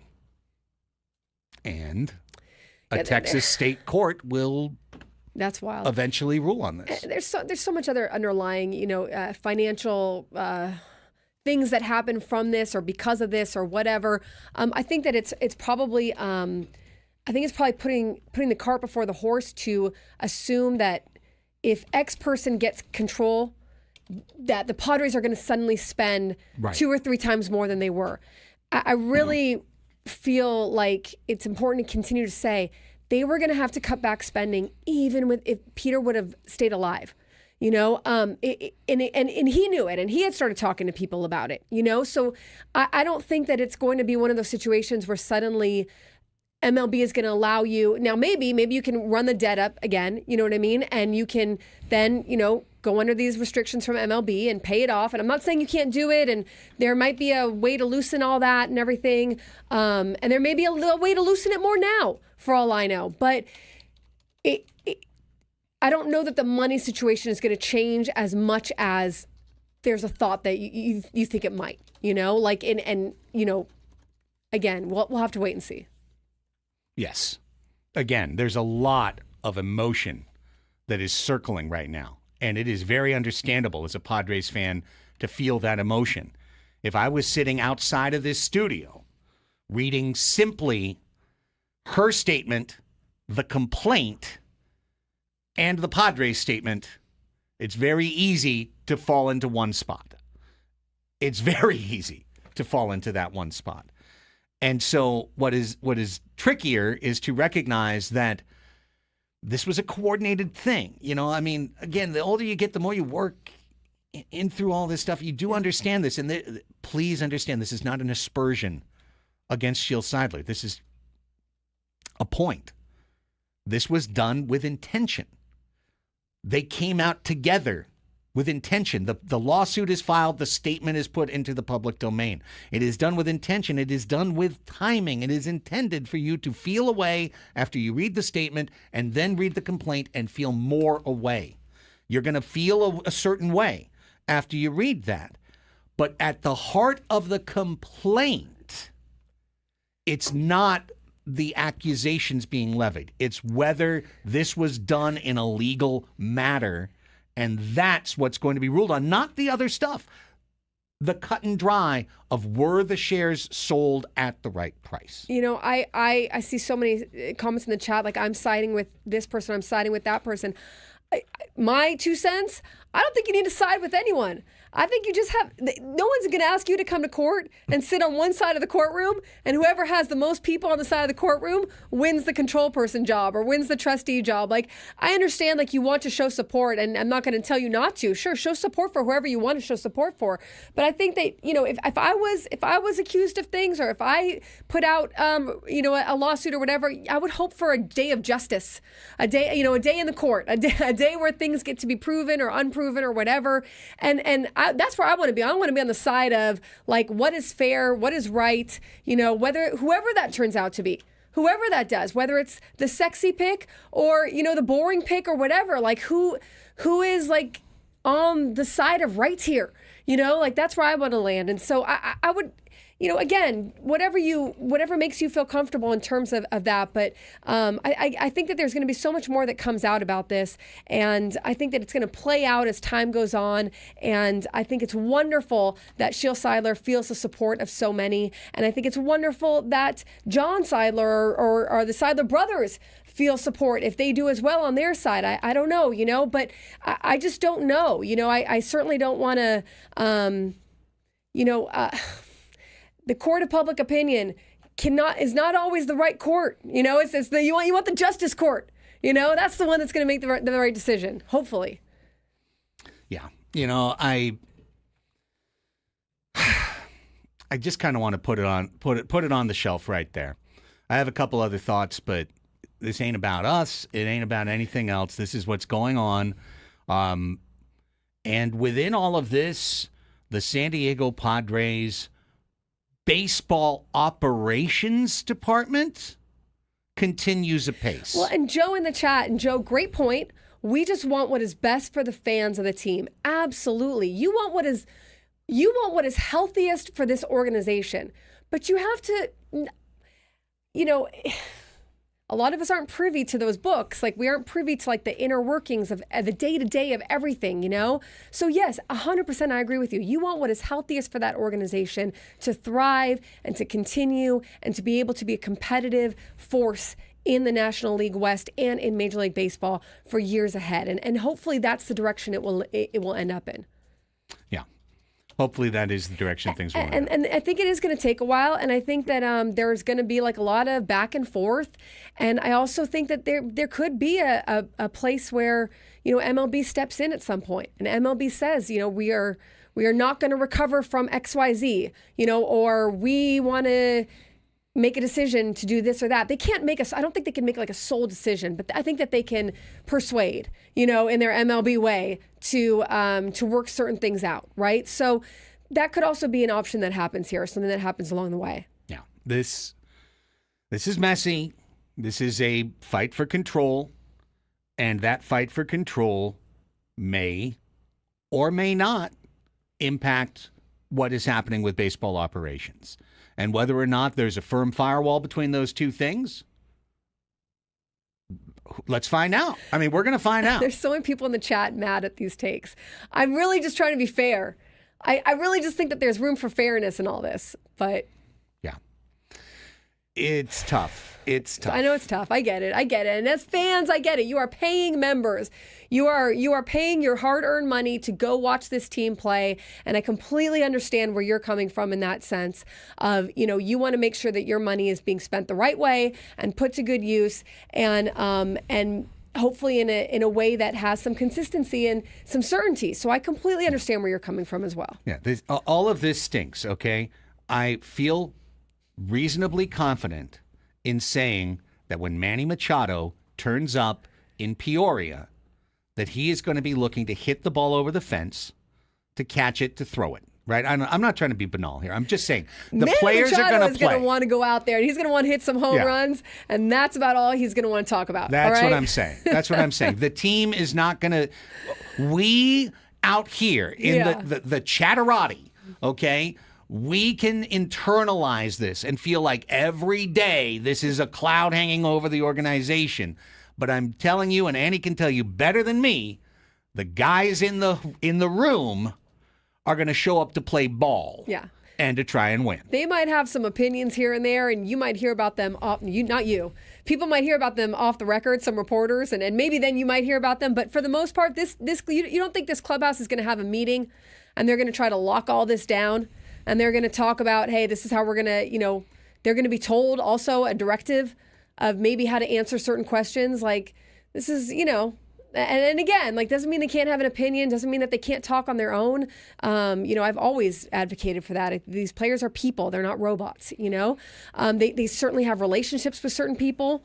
But when it comes time for spring training to start and for them to settle down, like they're going to go and win games and shut up everything else besides that. And the only important communication between ownership and baseball operations has already happened, okay? It's not today that someone sat down with AJ and gave him a target budget and gave him a number. It wasn't today, and it wasn't last week, and it wasn't 3 weeks ago, all right? He's known. His number, whatever that number is, they ain't telling us, but he's known for a long time. So it's like, well, this is going to impact that. A is going to impact B. X is going to impact Y. Not necessarily. Doesn't mean it couldn't, but not necessarily. And, I'm with you, Annie. I'm seeing this stuff, and I just can't say enough that when there is an emotionally charged allegation that is made, it's very, very easy to do the wrong thing in our position. Okay? It's a very, it's the easy thing to do. And that's why so many people are like, well, just do this. Just do this. You have no reason. You can't say this. You can't say that. Well, hey, not just our responsibilities as a corporation, but also our responsibilities as people who have microphones. The power of the microphone is real. And as such, allegation without proof, that's emotionally charged. That's something where if we're throwing that out, we're in a sense endorsing it. Well, she might have the proof. She might have all the proof. And when the proof comes out, the proof comes out. It's going to come out, right. The proof comes out. It's perfect, so, I mean, or not, and then we'll find out some other proofs, so it's going to come out. Meanwhile, here comes the finish line. There it is. It's approaching ever. Gwen and Chris, it's on you now, cats. Happy 2025, everyone. We'll be back tomorrow at 10 a.m. come hell or high water with another edition of Annie and Elsten on The Fan.